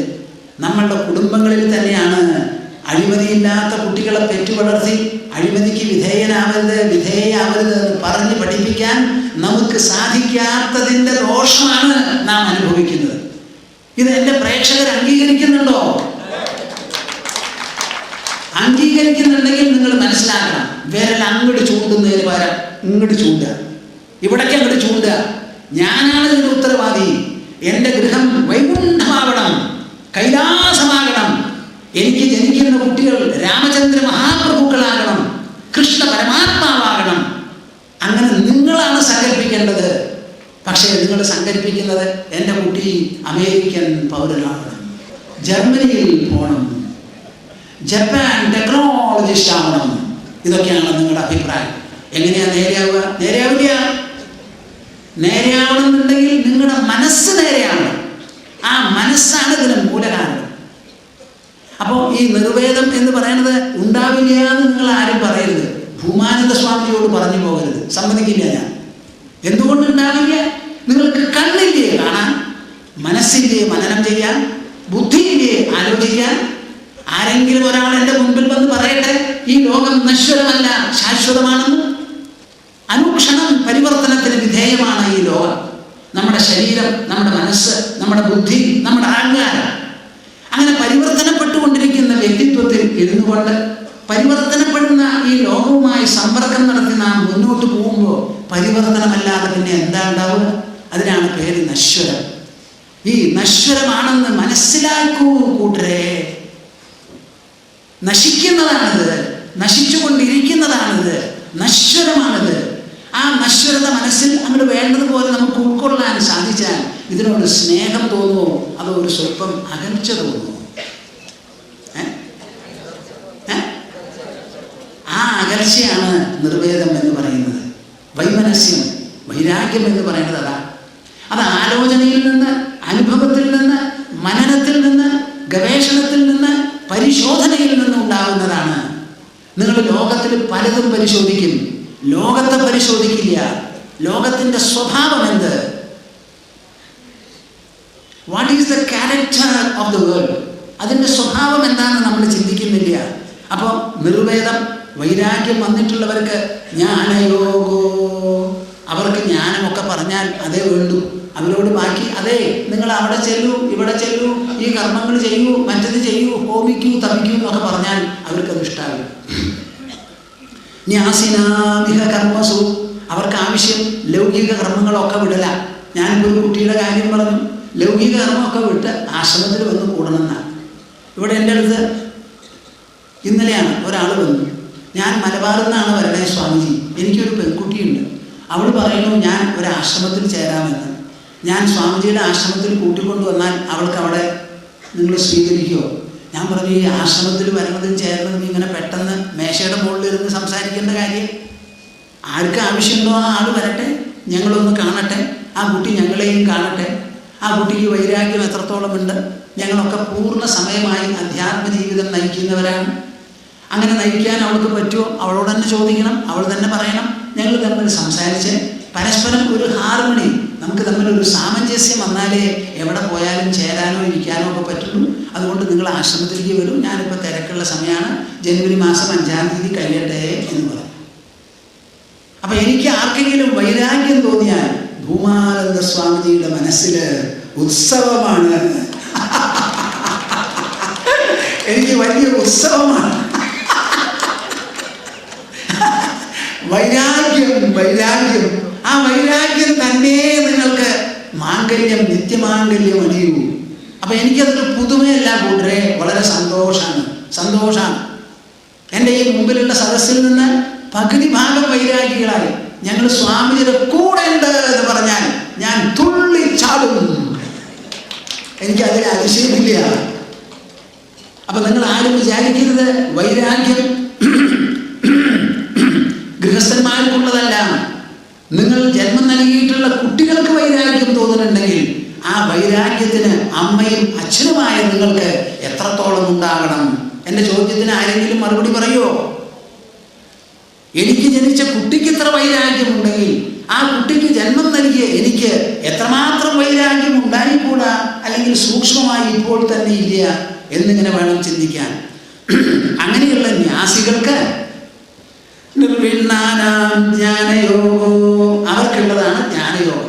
അവർക്ക് ഉപനിഷത്ത് അങ്ങോട്ട് എടുക്കും, ശ്രീമദ് ഭാഗവതം അങ്ങോട്ട് എടുക്കും, ഉദ്ധവന് പറഞ്ഞു കൊടുത്ത ഗീത അങ്ങോട്ട് പറഞ്ഞു കൊടുക്കും, കൃഷ്ണന് പറഞ്ഞു കൊടുത്ത ഗീത അങ്ങോട്ട് വായിച്ചു കൊടുക്കും. പ്രസ്ഥാനത്രയം മുഴുവനും വിവരിച്ച് ഒരു ഭാഗത്ത് ഉപനിഷത്തും ഒരു ഭാഗത്ത് ഭഗവത്ഗീതയും, വേണ്ടി വന്നാൽ പ്രകരണ ഗ്രന്ഥങ്ങളും, അവസാനം ബ്രഹ്മസൂത്രവും അങ്ങോട്ട് പഠിപ്പിച്ചാൽ മതി, അവൻ മുക്തനായി തീരും. വേറെ ഒരു പിണ്ണാക്കും അയാൾക്ക് വേണം. മിണ്ടരുത് വേറെ എന്തെങ്കിലും വേണമെന്ന്. വിളക്കോർത്തി വയ്ക്കൂ, പൂജ ചെയ്യൂ, അവിടെ ചെല്ലൂ, ഇവിടെ ചെല്ലൂ, തീർത്ഥാടനത്തിന് പോകൂ, ഒന്നും വേണ്ട. ആ അറിവ് തന്നെയാണ് അവർക്ക് സ്ഥാനം, അത് തന്നെയാണ് അവർക്കുള്ള അഭിഷേകം, വേറെ ഒന്നുമില്ല. കേട്ടോളൂ നല്ലോണം. തേഷ്വനിർവിണ്ണ ചിത്താനാം കർമ്മയോഗസ്തു കാമിനാം. ഈ നിർവേദം വൈമനസ്യം വരാത്തവരുണ്ടല്ലോ, ലൗകികന്മാര്, ഭോഗികൾ, എത്ര തിന്നാലും ആർത്തി നിൽക്കുന്നില്ല. ഇന്നലെ വരെ തിന്നു, ഇന്നും വേണം ഒരു പുതുമയോട് കൂടിയ വിഭവം പുഷ് തിന്നാൻ. അങ്ങനെ തിന്ന് തിന്ന് തിന്ന് തിന്ന് എന്തുണ്ടായി? ഭോഗാന ഭുക്താവയമേവ ഭുക്താ. നമ്മൾ ഈ ലോകത്തിൽ ഭുജിച്ച് ഭുജിച്ച് ഈ ഭോഗവസ്തുക്കൾ അവസാനിച്ചുവോ, അതോ എല്ലാ ഭോഗങ്ങളും നമ്മൾ ഭുജിച്ച് നമ്മൾ അവസാനിച്ചു? ലോകം അങ്ങനെ അവിടെ നിൽക്കണു, നമ്മൾ തിന്നൊടുക്കി, എന്നിട്ടോ ശ്മശാനത്തിലേക്ക് പറഞ്ഞയച്ചു. ഇനിയും വരൂ എൻ്റെ അടുക്കിലേക്ക്, ഞാൻ എല്ലാവരെയും തിന്നാം എന്നാണ് പറയുന്നത്. ഈയാൻ പാറ്റ തീൻ്റെ അടുത്ത് ചെല്ലുന്ന പോലെ. ഭോഗാന ഭുക്താ വയമേവ ഭുക്താ തപോന തപ്തം വയമേവ തപ്താ. തപസ് എന്നുള്ള പേരിൽ നാം ഒന്നും തപം ചെയ്തിട്ടില്ല. അതിൻ്റെ പേരിൽ നമ്മുടെ ശരീരത്തിന് ജീർണത്വം വന്നിട്ടേ ഉള്ളൂ. തൃഷ്ണാന ജീർണ വയമേവ ജീർണ. ആഗ്രഹങ്ങൾ പുലർത്തി പുലർത്തി ആ ആഗ്രഹങ്ങൾ ജീർണപ്പെട്ടു പോയോ? പോയില്ല. ആഗ്രഹങ്ങളുടെ പേരിൽ നമുക്ക് ജീർണത്വം വന്നു. കാലോനയാത വയമേവ യാത. കാലം കാലം എന്ന് പറഞ്ഞത് പോയില്ല, നമ്മളാണ് പോകുന്നത്. കാലയവനികയുടെ ഉള്ളിൽ ബർത്ത്ഡേ പറയുന്നതാ. ഇതാണ് സത്യം. തേഷ്വനിർവിണ്ണ ചിത്താനാം. അങ്ങനെ വൈരാഗ്യം വരാത്തവരുണ്ടല്ലോ, അങ്ങനെയുള്ള മനസ്സുള്ളവർക്ക് കർമ്മയോഗസ്തു കാമിനാം. കാമിനാം എന്താ? കാമിനാം എന്ന് പറഞ്ഞാൽ അവരുടെ ഉള്ളിൽ കാമം തന്നെ, കാമം തന്നെ, കാമം തന്നെ. അങ്ങനെ കാമികളായിരിക്കുന്നവർക്ക് അവർക്കുള്ളതാണ് കർമ്മയോഗം, ഒരു ഒട്ടുസൂത്രം. അതെ, നിങ്ങൾക്ക് കാമുണ്ട്, കർമ്മങ്ങളൊക്കെ ചെയ്തോളൂ, അത് ഭഗവതർപ്പണമായി ചെയ്യൂ, ഈശ്വരാർപ്പണമായി ചെയ്യൂ, ഫലാപേക്ഷയില്ലാതെ ചെയ്യൂ എന്നൊക്കെ പറഞ്ഞിങ്ങനെ ഒരു മിനുക്ക് കൊടുക്കുക അവർക്ക് വേണ്ടിയിട്ട്. ഇനി ഇതിൽ രണ്ടിലും പെടാത്തൊരു വകുപ്പുണ്ടത്രേ. അതാണ് ശ്രീമദ് ഭാഗവതത്തിന്റെ വിശേഷ സംഭാവന. യദ്ദൃശ്യാമത്കഥാദോ ജാതശ്രദ്ധസ്തു യഃ പുമാൻ ന നിർവിണ്ണോ നാദിസക്തോ ഭക്തിയോഗോസ്യ സിദ്ധിദഃ. യദൃച്ഛയാമത്കഥാദോ. ഈശ്വര കഥകൾ നടക്കുന്നുണ്ട്. ഈശ്വരന്റെ കഥകൾ എന്ന് പറഞ്ഞാൽ ശ്രീമദ് ഭാഗവതം അല്ലെങ്കിൽ അതുപോലെ രാമായണമോ മറ്റുള്ള പുരാണങ്ങളോ വായിച്ച് ഭഗവാന്റെ കഥകൾ ഇങ്ങനെ പറയുകയാണ്. എന്താ ഈ ഭഗവത് കഥകൾ പറയുന്നത്? അല്ലാണ്ട് വേറെ എന്ത് കഥയാ പറയാ? വല്ലതും ഉണ്ടോ നിങ്ങളുടെ കയ്യിൽ? എന്നാൽ ഞാനും കൂടാ. നിങ്ങളുടെ കുടുംബത്തിൽപ്പെട്ട ഏതെങ്കിലും ഒരു വ്യക്തിയുടെയോ ഒരു രാഷ്ട്രീയക്കാരൻ്റെയോ ഒരു പ്രധാനമന്ത്രിയോ ഒരു മുഖ്യമന്ത്രിയോ ഒരു പ്രസിഡന്റോ ഇവരുടെ ഒക്കെ ഒരു കഥ എഴുതി ഉണ്ടാക്കി നമുക്കൊക്കെ സമ്മതമാവത്തക്ക വിധത്തിൽ ആടി പാടി ആനന്ദം നിർത്താൻ ചെയ്യാൻ പറ്റുന്ന തരത്തിൽ ഏതെങ്കിലും ഒരു മനുഷ്യകഥ നിങ്ങൾക്ക് അറിയാമോ? എന്താ മിണ്ടാത്തെ? അപ്പൊ പിന്നെ ഭഗവാന്റെ കഥയല്ലാതെ പിന്നെ എന്താ പറയുക? നമ്മുടെ മനസ്സിൽ കേൾക്കാൻ ഇമ്പം തോന്നണം. കേട്ടു കഴിഞ്ഞാൽ നമ്മുടെ മനസ്സിലെ സാത്വികമായ പ്രകമ്പനങ്ങൾ ഉണ്ടാവണം, സ്പന്ദനങ്ങൾ ഉണ്ടാവണം. അത് കേൾക്കുന്തോറും ആനന്ദം അനുഭവപ്പെടണം, മനസ്സിന് വിശാലത വരണം, ഹൃദയത്തിന് പരിശുദ്ധി വരണം, അഹങ്കാരം ഇല്ലാതെയാവണം, വ്യക്തിത്വം പൂർണ്ണമായി വികസിക്കണം, സ്വർഗീയ സുഖം അനുഭവിക്കാൻ പറ്റണം. ഇങ്ങനെയുള്ള ഏതെങ്കിലും കഥകൾ നിങ്ങൾ കേട്ടിട്ടുണ്ടോ? നേരെ മറിച്ച് ശ്രീമദ് ഭാഗവതം എടുത്തു വായിച്ച് ഓരോരോ സന്ദർഭം വർണ്ണിക്കുന്ന സമയത്ത് ധാരാളം വിളക്ക് കൊളത്തി കർപ്പൂരവും കത്തിച്ച് മണിയടിച്ച് അഹോ നാരായണ എന്ന് പറയുമ്പോഴോ നിങ്ങളുടെ മനസ്സിൽ എന്താ സ്ഥിതി? അപ്പൊ ഒരു വസന്തോത്സവം അവിടെ ഉണ്ടാവും. അതാണ് ഈശ്വര കഥകൾക്കുള്ള വിശേഷം. യദൃച്ഛയാമത്കഥാദോ, അതേവരെ ഒന്നും കേട്ടിട്ടുമില്ല കണ്ടിട്ടുമില്ല. ഒരു ഹരികഥ നടക്കണം, ഒരു ശ്രീമദ് ഭാഗവതം നടക്കണം. അന്ന് അവിടെ ഇവിടെ പോയിക്കളയാന്ന് വിചാരിച്ചു. ഒരു സ്ട്രൈക്കായിരുന്നു, അതുകൊണ്ട് ബസ്സൊന്നും കിട്ടിയില്ല. എന്നാൽ ഇനിയിപ്പോൾ ഏതായാലും സപ്താഹത്തിലൊന്ന് പോവാന്ന്. നമ്മുടെ ഒരു ശിഷ്യനുണ്ട് മദ്രാസിൽ, നടരാജൻ എന്നാണ് പേര്. നല്ല ഒരു സയൻറ്റിസ്റ്റാണ്, സ്ട്രക്ചറൽ എഞ്ചിനീയർ സയൻറ്റിസ്റ്റാണ്. അദ്ദേഹം എന്നോട് പറയാ, ഞാൻ മദ്രാസിൽ ജോലി ചെയ്യുന്ന ഒരു ദിവസം പെട്ടെന്ന് സ്ട്രൈക്കായിട്ട് എല്ലാം മുടക്കായി. അപ്പം മടങ്ങി വരുന്ന സമയത്ത് ആരോ ഒരാൾ ഒരു പ്രവചനം ചെയ്തുകൊണ്ടിരുന്നു, തത്വപ്രവചനം. ഞാൻ അവിടെ ചെന്ന് അങ്ങനെ എത്തിച്ചു നിന്ന് കേട്ടു. അന്ന് മുതൽക്ക് എനിക്ക് സ്പിരിച്വൽ ഇൻട്രസ്റ്റാണ്, അതുവരെ ഇല്ലാത്തത്. അന്ന് മുതൽക്ക് അദ്ദേഹം ഇതിൽ ഇൻവോൾവാണ്. അപ്പോൾ എതിർച്ചയാ യാദൃശ്ചികമായി മത്കഥാദവും ഈശ്വരകഥകൾ വായിച്ച് പറയുന്നിടത്തോ തത്വകഥനം നടക്കുന്നിടത്തോ, അല്ല ഉപനിഷത്തുകളോ ഭഗവത്ഗീതയോ ഉദ്ധവഗീതയോ പ്രകരണ ഗ്രന്ഥങ്ങളോ പ്രസ്ഥാനത്രയത്തിൽപ്പെട്ടത് എന്തോ അങ്ങനെ ചർച്ച നടക്കുന്ന സമയത്ത് എന്തോ കാരണത്താൽ അവിടെ ചെന്ന് പെട്ടപ്പോഴോ ഓ ഇത് നല്ലതാണല്ലോ ഇന്ന് എന്നെ കാണാൻ കുറേ പേര്, ഞാൻ ആ കുടീരത്തിലാണല്ലോ ഇരിക്കുന്നത്, അവിടെ വന്ന് പറയാ, സ്വാമിജി ഇത്രയും കാലം, പുരുഷന്മാരും സ്ത്രീകളും രണ്ടുപേരും പറയാ, ഇത്രയും കാലം കഴിഞ്ഞല്ലോ ഞങ്ങളുടെ ജീവിതത്തിൽ ഇത് അറിയാതെ, ഇത്രയും കാലം കഴിഞ്ഞല്ലോ ഇത് അറിയാതെ. ധാരാളം എഴുത്തെനിക്ക് വരുന്നുണ്ട്, സ്വാമിജി ഒരു 15-20 കൊല്ലം മുമ്പ് സ്വാമിജി ഞങ്ങളുടെ മുൻപിൽ എന്തുകൊണ്ട് പ്രത്യക്ഷപ്പെട്ടില്ല? ഇപ്പോഴെങ്കിലും പ്രത്യക്ഷപ്പെട്ടുല്ലോ എന്ന് വിചാരിക്കും. ഞങ്ങളുടെ ജീവിതത്തിൽ ഒരുവിധം ചെയ്യാനുള്ളതൊക്കെ ചെയ്തു കഴിഞ്ഞു, ഇനിയിപ്പോൾ എന്താ ചെയ്യുക? മക്കളും കുട്ടികളെങ്കിലും നന്നാവട്ടെ എന്ന് വിചാരിക്കാൻ മാത്രമേ പറ്റുന്നുള്ളൂ. അപ്പൊ എതിർച്ചയാമത്കഥാലോ ജാതശ്രദ്ധസ്തു, പെട്ടെന്ന് അതിൽ ശ്രദ്ധ വന്നു, താല്പര്യം വന്നു, ആഭിമുഖ്യം വന്നു, പ്രതിബദ്ധത തോന്നി. ജാതശ്രദ്ധസ്തു യപ്പുമാൻ ന നിർവിണ്ണോ നാദിസക്തോ. നിങ്ങൾ ശ്രദ്ധിച്ച് കേൾക്കുന്നുണ്ടോ കൂട്ടരെ? ഗ്രഹിക്കുന്നുണ്ടോ? ന നിർവിണ്ണോ, അവർക്ക് പറയത്തക്ക തോതിലുള്ള വൈരാഗ്യമൊന്നും അവർക്കില്ല. എന്നാലോ നാദിസക്ത, അമിതമായിരിക്കുന്ന ഒരു സംഘം ഒട്ടലുമില്ല. കല്യാണം കഴിക്കണമെന്ന് എല്ലാവരും പറഞ്ഞു, ഞാനും വിചാരിച്ചു ആയിക്കളയാന്ന്. 2 കുട്ടികളും ഉണ്ടായി, അവർ നല്ലപോലെ വളർത്തി കൊണ്ടുവന്നു. ഒന്നിലും പ്രത്യേകമായിട്ടൊന്നുമില്ല, അതിലൊക്കെ ഒരു സുഖം ഉണ്ടായിരുന്നു. ഇപ്പം ഇത് കേട്ടപ്പോഴോ ഇതിലും ഉണ്ട് നല്ല രസം. മറ്റത് ബാഹ്യസുഖം, ഇതോ ആന്തരമായിരിക്കുന്ന സുഖം. അപ്പോൾ ബാഹ്യസുഖം പോലെ ആന്തരസുഖം ഉണ്ടെന്ന് മനസ്സിലായി. ഇത് പൂർണ്ണമായിട്ട് ആന്തരമാണെന്നുള്ള ബോധം വന്നിട്ടില്ല. അപ്പൊ ബാക്കിയുള്ളതൊക്കെ പിന്തുടരുന്ന പോലെ ഈശ്വര കാര്യങ്ങളും പിന്തുടരുകയാണ്. ചിലരങ്ങനെ ഈശ്വര സുഖം കിട്ടി തുടങ്ങിയാൽ മറ്റുള്ളതൊക്കെ വിടും.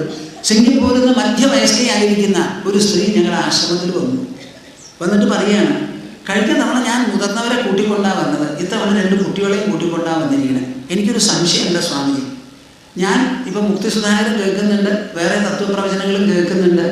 ഇപ്പം എനിക്ക് ഞാൻ ഇതുവരെ ചെയ്തതൊന്നുമല്ല മനുഷ്യ ജീവിതത്തിൻ്റെ ലക്ഷ്യം. സിംഗപ്പൂർ യൂണിവേഴ്സിറ്റിയിൽ ജോലി ചെയ്യാം. എനിക്കിപ്പോൾ മനസ്സിലായി എൻ്റെ ജീവിതം അതിനൊന്നും വേണ്ടിയിട്ടുള്ളതല്ല. അപ്പം ബാക്കിയുള്ളതിൽ ഇൻട്രസ്റ്റ്, താല്പര്യം കുറഞ്ഞ് ഈ അധ്യാത്മത്തിൽ താല്പര്യം കൂടി വരികയാണ്. ഞാൻ ചെയ്യുന്നത് ശരിയോ തെറ്റോ? ഞാൻ ചിരിച്ചു, എന്നിട്ട് മറുപടി പറഞ്ഞു. ചോദ്യം വളരെ നന്നായിട്ടുണ്ട്, ഞാൻ മറുപടി പറയാൻ ശ്രദ്ധിക്കും. ഇതിൽ ഒരു തെറ്റുമില്ല, പക്ഷെ ഒരു കാര്യം മാത്രം മനസ്സിലാക്കണം. ഈ താല്പര്യം ഇന്ന് ജനിച്ചു എന്നുള്ളതിൻ്റെ പേരിൽ പെട്ടെന്ന് ബാക്കി എല്ലാറ്റിൽ നിന്നും ഒഴിഞ്ഞു നിൽക്കാൻ പറ്റില്ല. 2 കുട്ടികൾക്ക് അധികം വയസ്സായിട്ടില്ല, അവരെ നല്ല പോലെ വളർത്തിക്കൊണ്ടുവരണം. എത്രയും സ്നേഹിച്ചോളൂ, ഉമ്മ വെച്ചോളൂ, കെട്ടിപ്പിടിച്ചോളൂ, ഒക്കെ ചെയ്തോളൂ. മനസ്സിൽ ഒട്ടലുണ്ടാവരുതെന്ന് മാത്രമേ ഉള്ളൂ. ഭഗവാനെ മനസ്സിൽ നിർത്തിക്കോളൂ. പിന്നെ ഭർത്താവിന് ഒരിക്കലും എൻ്റെ ഭാര്യ എന്നിൽ നിന്ന് അകന്നു എന്നൊരു തോന്നലുണ്ടാവരുത്. കല്യാണം കഴിച്ച ഭർത്താവാണല്ലോ, നിങ്ങൾ എത്ര വേണമെങ്കിൽ സാമീപ്യത്തോടുകൂടി, സൗഹാർദ്ദത്തോടുകൂടി, അടുപ്പത്തോടുകൂടി ജീവിച്ചോളൂ, ഒരു വിഷമവുമില്ല. മനസ്സാണ് ഇവിടെ പ്രമാണം. ആ മനസ്സ് ശുദ്ധമാവാൻ വേണ്ടി എല്ലാ സമയത്തും പരിശ്രമിക്കുക, പ്രാർത്ഥിക്കുക, അതിനുവേണ്ടി ചിന്തിക്കുക. ഇപ്പം നിലനിൽക്കുന്ന ബന്ധങ്ങൾക്ക് ഒരു തരത്തിലുള്ള ഉലവും സംഭവിക്കാതെ വേണം ഇത് ചെയ്യാൻ എന്ന് പറഞ്ഞ് അവരെ പറഞ്ഞയക്കേണ്ടായി. അപ്പോൾ നിർവിണ്ണോ നാദിസത്തോ ഭക്തിയോഗോസ്യ സിദ്ധിത, ക്രമത്തിലധികം വൈരാഗ്യവുമില്ല, എന്നാൽ ക്രമത്തിലധികം സംഭവമില്ല. അങ്ങനെയുള്ള മോഡറേറ്റ് ആയിട്ടുള്ള ഒരു മിതമായിട്ടുള്ള ഒരു മനസ്സുണ്ടല്ലോ, ആ മനസ്സിനാണത്രേ ഭക്തി യോഗോസ്യ സിദ്ധിത. ഈ ഭക്തി എന്ന് പറയുന്നത് സിദ്ധി നൽകുന്നത് ആ തരത്തിലുള്ള മീഡിയോക്കർ മൈൻഡ്സിനാണ്. ഇതാണ് മൂന്നും തമ്മിലുള്ള വ്യത്യാസം. ഇനി നിങ്ങൾ തന്നെ പറയൂ, മനുഷ്യരിങ്ങനെ 3 തരത്തിൽ വിഭജിക്കപ്പെട്ടവരല്ലേ? നിർവേദമുള്ളവര്, ഞാൻ കാണുന്നതും കാണാത്തവരുമായിട്ടുള്ള സദസ്സുണ്ടല്ലോ, ആ സദസ്സിൽ എനിക്കറിയണം എത്ര പേർക്ക് തികഞ്ഞ വൈരാഗ്യമുണ്ടെന്ന്. അധികം പേർക്ക് ഉണ്ടാവില്ല. കാമികളായിരിക്കും നിങ്ങൾ വൻ ഭൂരിപക്ഷം. കുറച്ച് ആൾക്കാരുണ്ടാവും ഈശ്വര കഥകൾ കേൾക്കണം, ഭഗവത് ചെയ്തികൾ അത് കേൾക്കണം, കാണണം, അതിൽ സന്തോഷമുണ്ട്. എൻ്റെ കുട്ടികളെ നോക്കുന്നതിനേക്കാൾ സന്തോഷം എനിക്കൊരു ഉണ്ണിക്കണ്ണൻ്റെ വേഷം കെട്ടി കാണുന്നതിലാണ്. വീട്ടിലേക്ക് നാം ഒരു വിളക്ക് കൊടുത്തില്ല, ക്ഷേത്രത്തിൽ പോയി 10,000 വിളക്ക് നാം കത്തിക്കും. വീട്ടിൽ ഒരു 10,000 വിളക്ക് കത്തിക്കുക ആരും ചെയ്യില്ല. അതിൽ നമുക്ക് സന്തോഷമാണ്. ലക്ഷദീപം, കോടി ദീപം നമുക്ക് ജ്വലിപ്പിക്കുന്നത് ഭക്തിയുടെ പേരിലാണ്. ഇതൊക്കെ നമുക്ക് നല്ലതാ. ഇവിടെ പറയുന്നുണ്ട്, പലതും പറയുന്നുണ്ട്, നിങ്ങൾക്ക് കേൾക്കാം. എല്ലാം ഞാനിവിടെ പറയാൻ പറ്റില്ലല്ലോ. അപ്പോൾ അതൊക്കെ നമുക്കൊരു സന്തോഷം ഉണ്ടാക്കുന്നതാണ്. നമ്മുടെ കുട്ടിക്ക് ഉണ്ണിക്കണ്ണൻ എന്ന് പേരിട്ടാൽ തന്നെ അവൻ ഉണ്ണിക്കണ്ണൻ എന്ന് പറഞ്ഞ് വിളിക്കുകയൊക്കെ ചെയ്യും. മുതിർന്നു കഴിഞ്ഞാൽ ഉണ്ണിയില്ല, കണ്ണനുമില്ല. അവിടെ പേരൊക്കെ ഇട്ടോളൂ. ആ ഉണ്ണിക്കണ്ണൻ്റെ കഥ കേട്ട് ആ പുല്ലാങ്കുഴൽ വർണ്ണിച്ച് ആ വേണുഗാനമൊക്കെ വർണ്ണിച്ച് കേൾക്കുമ്പോൾ കിട്ടുന്ന രസം നമ്മുടെ ഉണ്ണിക്കണ്ണൻ്റെ മുഖം നോക്കിയാൽ കിട്ടില്ല. ആവരാതി സങ്കടയുള്ളൂ. എന്നാലും പേരുണ്ടല്ലോ, അത്രയും നല്ലത്. നിർവിണ്ണോ നാദിസക്തോ ഭക്തിയോഗോസ്യ സിദ്ധിതഃ. ശ്രീകൃഷ്ണൻ ഗീതയിൽ പറയുന്നുണ്ട് ഈ ഭക്തിയോഗത്തിനെ പറ്റി. അന്യേത്വേവമജാനന്തോ ശ്രുത്വാന്യേഭ്യ ഉപാസതേ തേപി ചാതി തരന്യേവ മൃത്യും ശ്രുതിപരായണാഃ. സ്വന്തമായി ധ്യാനം ചെയ്യാനോ സാഖ്യയോഗം കൊണ്ടു നടക്കാനോ തത്വവിചാരം ചെയ്യാനോ അതിനൊന്നും പറ്റാത്ത ചില മനുഷ്യരുണ്ടല്ലോ. നിങ്ങളൊക്കെ ഭൂരിഭാഗവും അതായിരിക്കും. അവരെന്താ ചെയ്യുക? എവിടെയെങ്കിലും നല്ല ഒരു തത്വപ്രവചനമുണ്ടെങ്കിൽ, ഒരു ഈശ്വര കഥനമുണ്ടെങ്കിൽ അവിടെ ചെല്ലുക എന്നൊരു സദ്ബുദ്ധി നിങ്ങൾക്ക് എല്ലാവർക്കും ഉണ്ട്. എല്ലാവരും, എൻ്റെ പ്രേക്ഷകന്മാർ മുഴുവനും പരമഭാഗ്യവാന്മാരാണെന്നാണ് സ്വാമിജിക്ക് പറയാനുള്ളത്. നിങ്ങൾ ഉപായപ്പെട്ടവരല്ല. നിങ്ങൾക്ക് എത്രത്തോളം ഭാഗ്യമുണ്ടെന്ന് നിങ്ങൾ അറിയുന്നില്ല കൂട്ടരെ. ഈ തത്വപ്രവചനം കേൾക്കാൻ തോന്നുക എന്നുള്ളത് തന്നെ ജീവിതത്തിൽ അങ്ങേ അറ്റത്തെ മികച്ച അനുഗ്രഹമാണ്. ഇതിൽ കവിഞ്ഞൊരു അനുഗ്രഹമില്ല. കേൾക്കുന്നത് നിങ്ങൾ ഒറ്റയ്ക്ക് അതിൻ്റെ അനുഗ്രഹം പ്രവഹിക്കാൻ പോകുന്നത് നിങ്ങളുടെ കുടുംബാംഗങ്ങൾക്കും എണ്ണമറ്റ വരും തലമുറകൾക്കുമാണ്. എൻ്റെ പൂർവാശ്രമത്തിൻ്റെ ചരിത്രം പരിശോധിച്ച് നോക്കിയാൽ ഞങ്ങൾ ജനിച്ചിട്ടുള്ള 3 സഹോദരന്മാരെ പറ്റി എനിക്കറിയാം. ഒരാൾ കുറച്ച് അല്പായുസായിട്ട് പോയി, മൂത്ത ആൾ കണ്ടിട്ടുമില്ല. എൻ്റെ ശരീരം ജനിക്കുന്നതിന് മുമ്പ് തന്നെ പോയതാണെന്നാണ് തോന്നുന്നത്.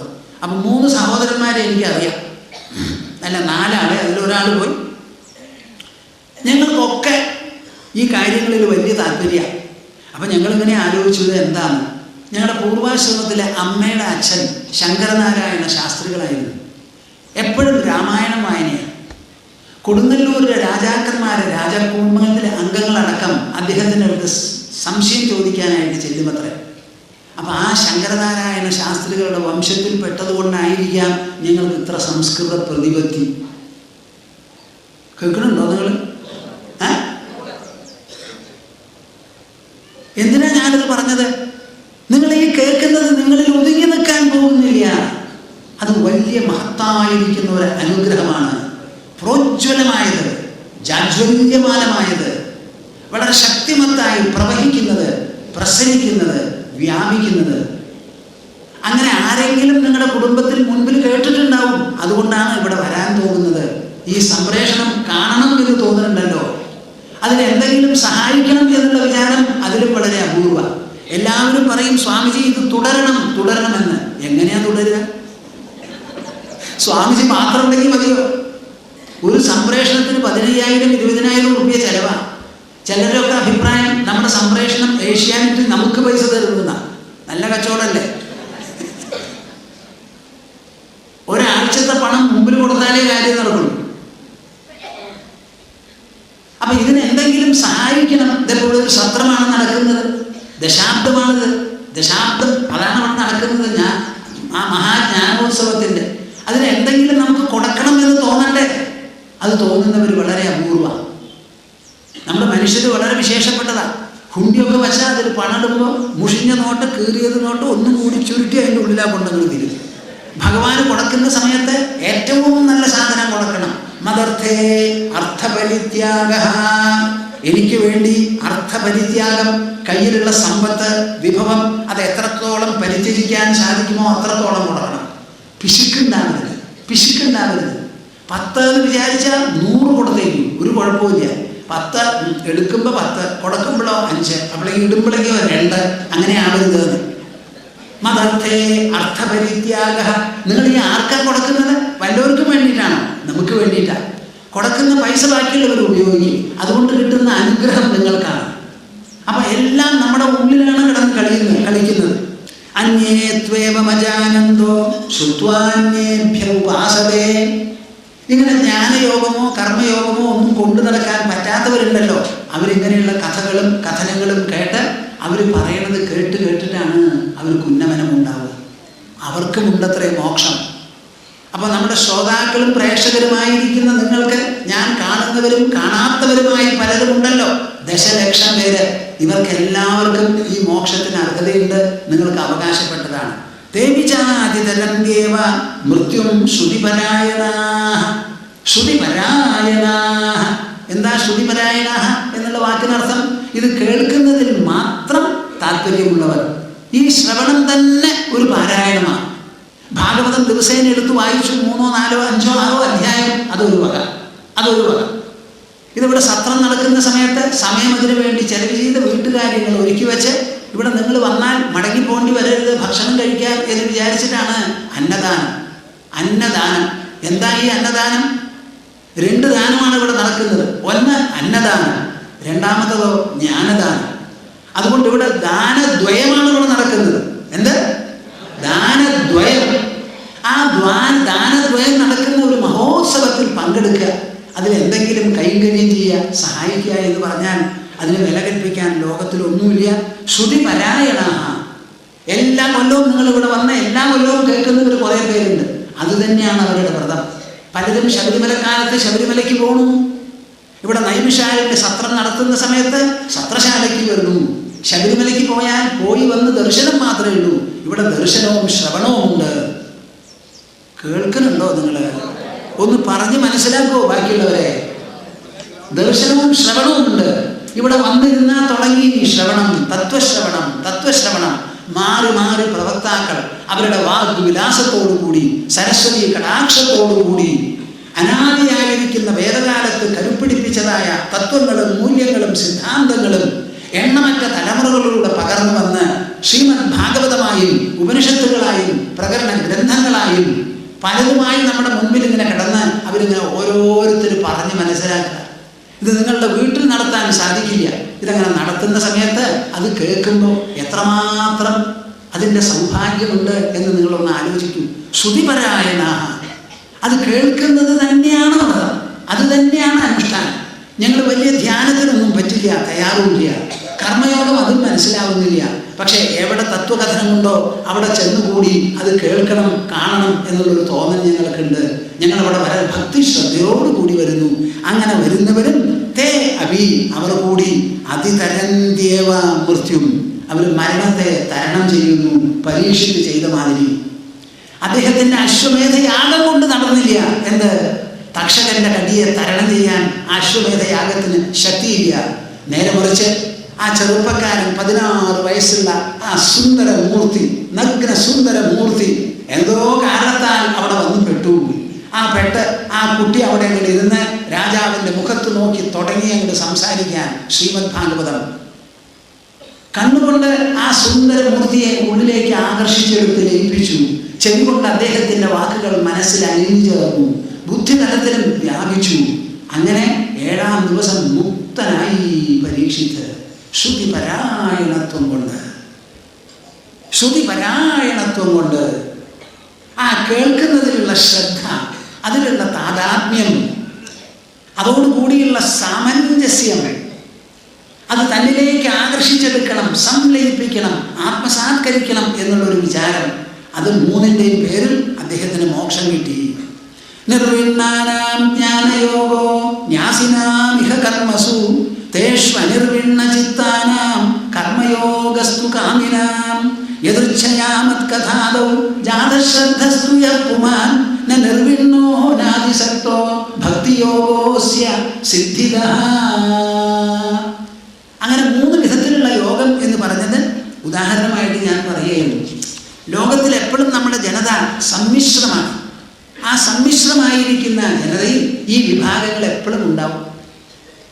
ഇപ്പം പലരും ഞങ്ങളോട് ചോദിക്കുന്നുണ്ട്, പലരും ഇല്ല, അപൂർവം ചിലർ ചോദിക്കുന്നുണ്ടായി, സ്വാമിജി, ഒരു ഭാഗത്ത് സ്വാമിജി വളരെ ഉറപ്പിച്ചും തറപ്പിച്ചും ഗംഭീരമായും പ്രഗത്ഭമായും ഈ ഏകാത്മജ്ഞാനത്തെപ്പറ്റി പറയുന്നുണ്ട്, പ്രസ്താവിക്കുന്നുണ്ട്, എഴുതുന്നുണ്ട്.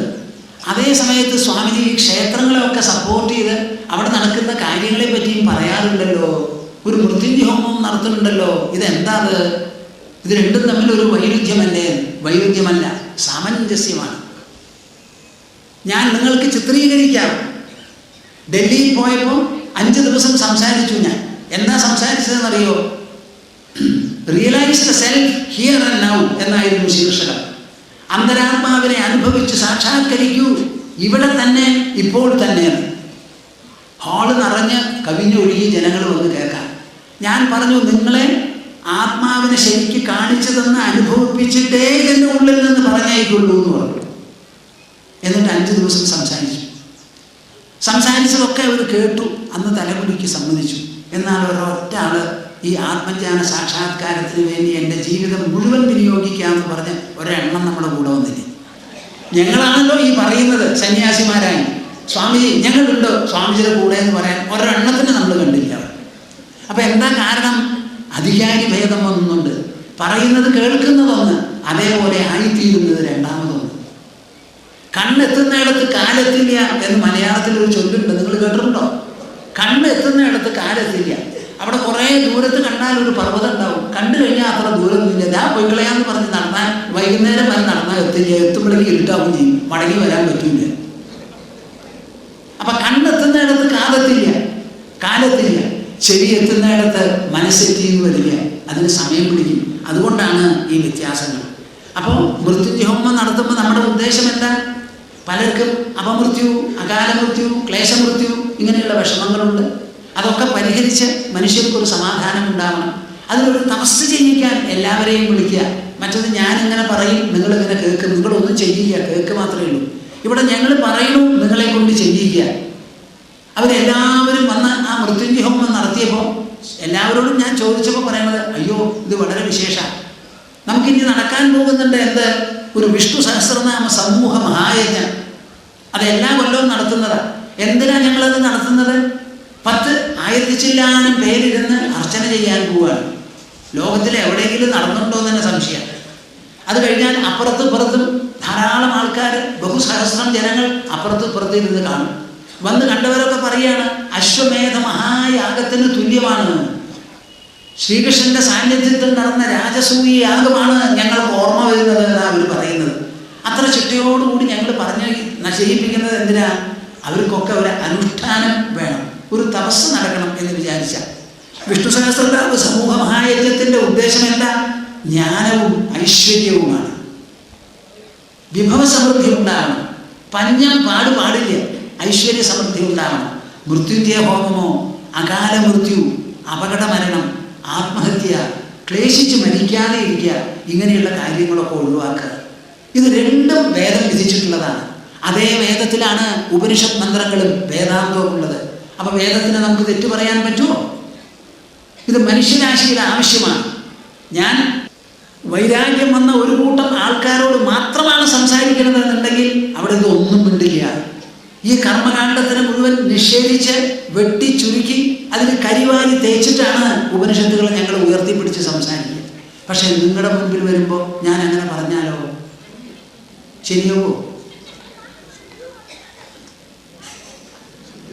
ശരിയാവോ?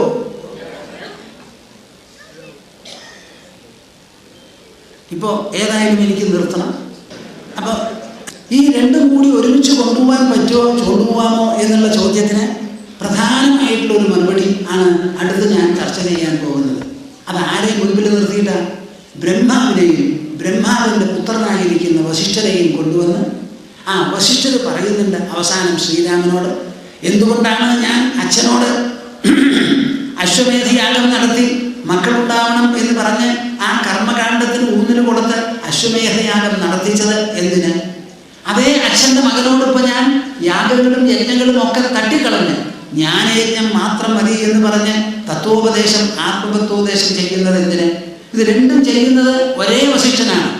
അച്ഛനോട് ചെയ്യാൻ പറഞ്ഞത് അശ്വമേധയാഗം, മകനോടോ എല്ലാം വിട്ട് ആത്മമഗ്നനായിരിക്കൂ എന്ന് പറഞ്ഞു. ഇതിന് എന്താണ് കാരണം, എന്താ സംഭവം, അതിൻ്റെ പൂർവ്വതലം വിവരിക്കുന്നതാണ് അനന്തരം ഞാൻ എടുക്കുന്ന വിഷയം. ഇതിൻ്റെ ഭാഗമായി തൽക്കാലം നിർത്തട്ടെ.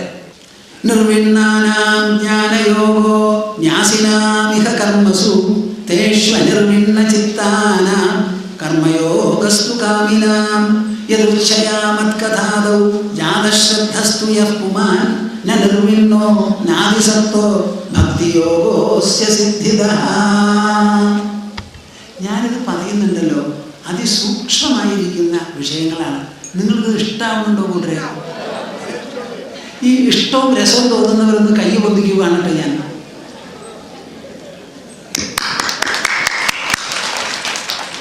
ഇതിലധികം ഭൂമാനന്ദ സ്വാമിജിക്ക് ഒരു സന്തോഷമില്ല. വളരെ സന്തോഷമായി. ഞാൻ സംസാരിക്കാൻ അത്ര ഇഷ്ടപ്പെടുന്ന ആളല്ല. ചിലരൊക്കെ വിളിക്കുമ്പോൾ പറയും നിങ്ങൾ എന്നെ വിളിക്കരുതെന്ന്. ഞാൻ തുറന്നു പറയാറുള്ളതാണ്.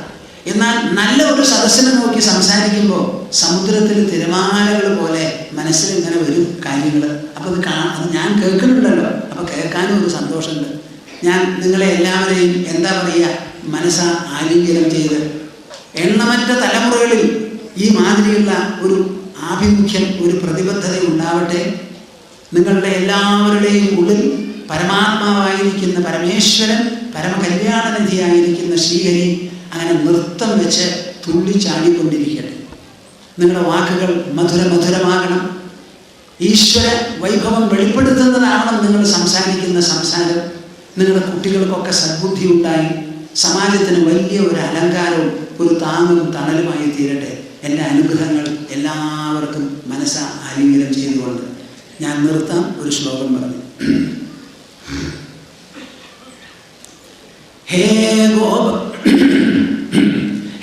ഗോപാലക ഹേ കൃപാജലനിധേ ഹേ സിന്ധു കന്യാപദേ ഹേ കംസാന്തക ഹേ ഗജേന്ദ്ര കരുണാപാരീണ ഹേ മാധവ ഹേ രാമാനുജ ഹേ ജഗത്രയഗുരോ ഹേ പുണ്ഡരീകാക്ഷമാം ഹേ ഗോപീജനനാഥ പാലയ പരം ജാനാമി ന ത്വാം വിനാ.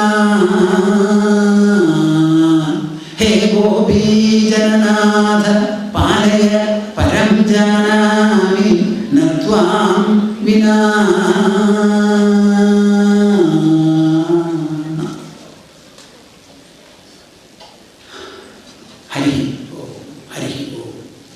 അവസാനം നമുക്ക് എല്ലാവർക്കും കൂടി കൂട്ടായി ഒരു ഓങ്കാരം ലഭിക്കാം. അത് നിങ്ങളെ എല്ലാവരെയും 3 ഗുണങ്ങൾ നിങ്ങൾക്കുണ്ടാവണം. ഉജ്ജ്വലത, ഉത്തുംഗത, ഉദാരത, അതെല്ലാം നിറയ്ക്കട്ടെ. ലോകത്തിലും അതേമാതിരിയുള്ള സമാന്തര സ്വാധീനവും അനുഗ്രഹവും ചെയ്യട്ടെ. ഓ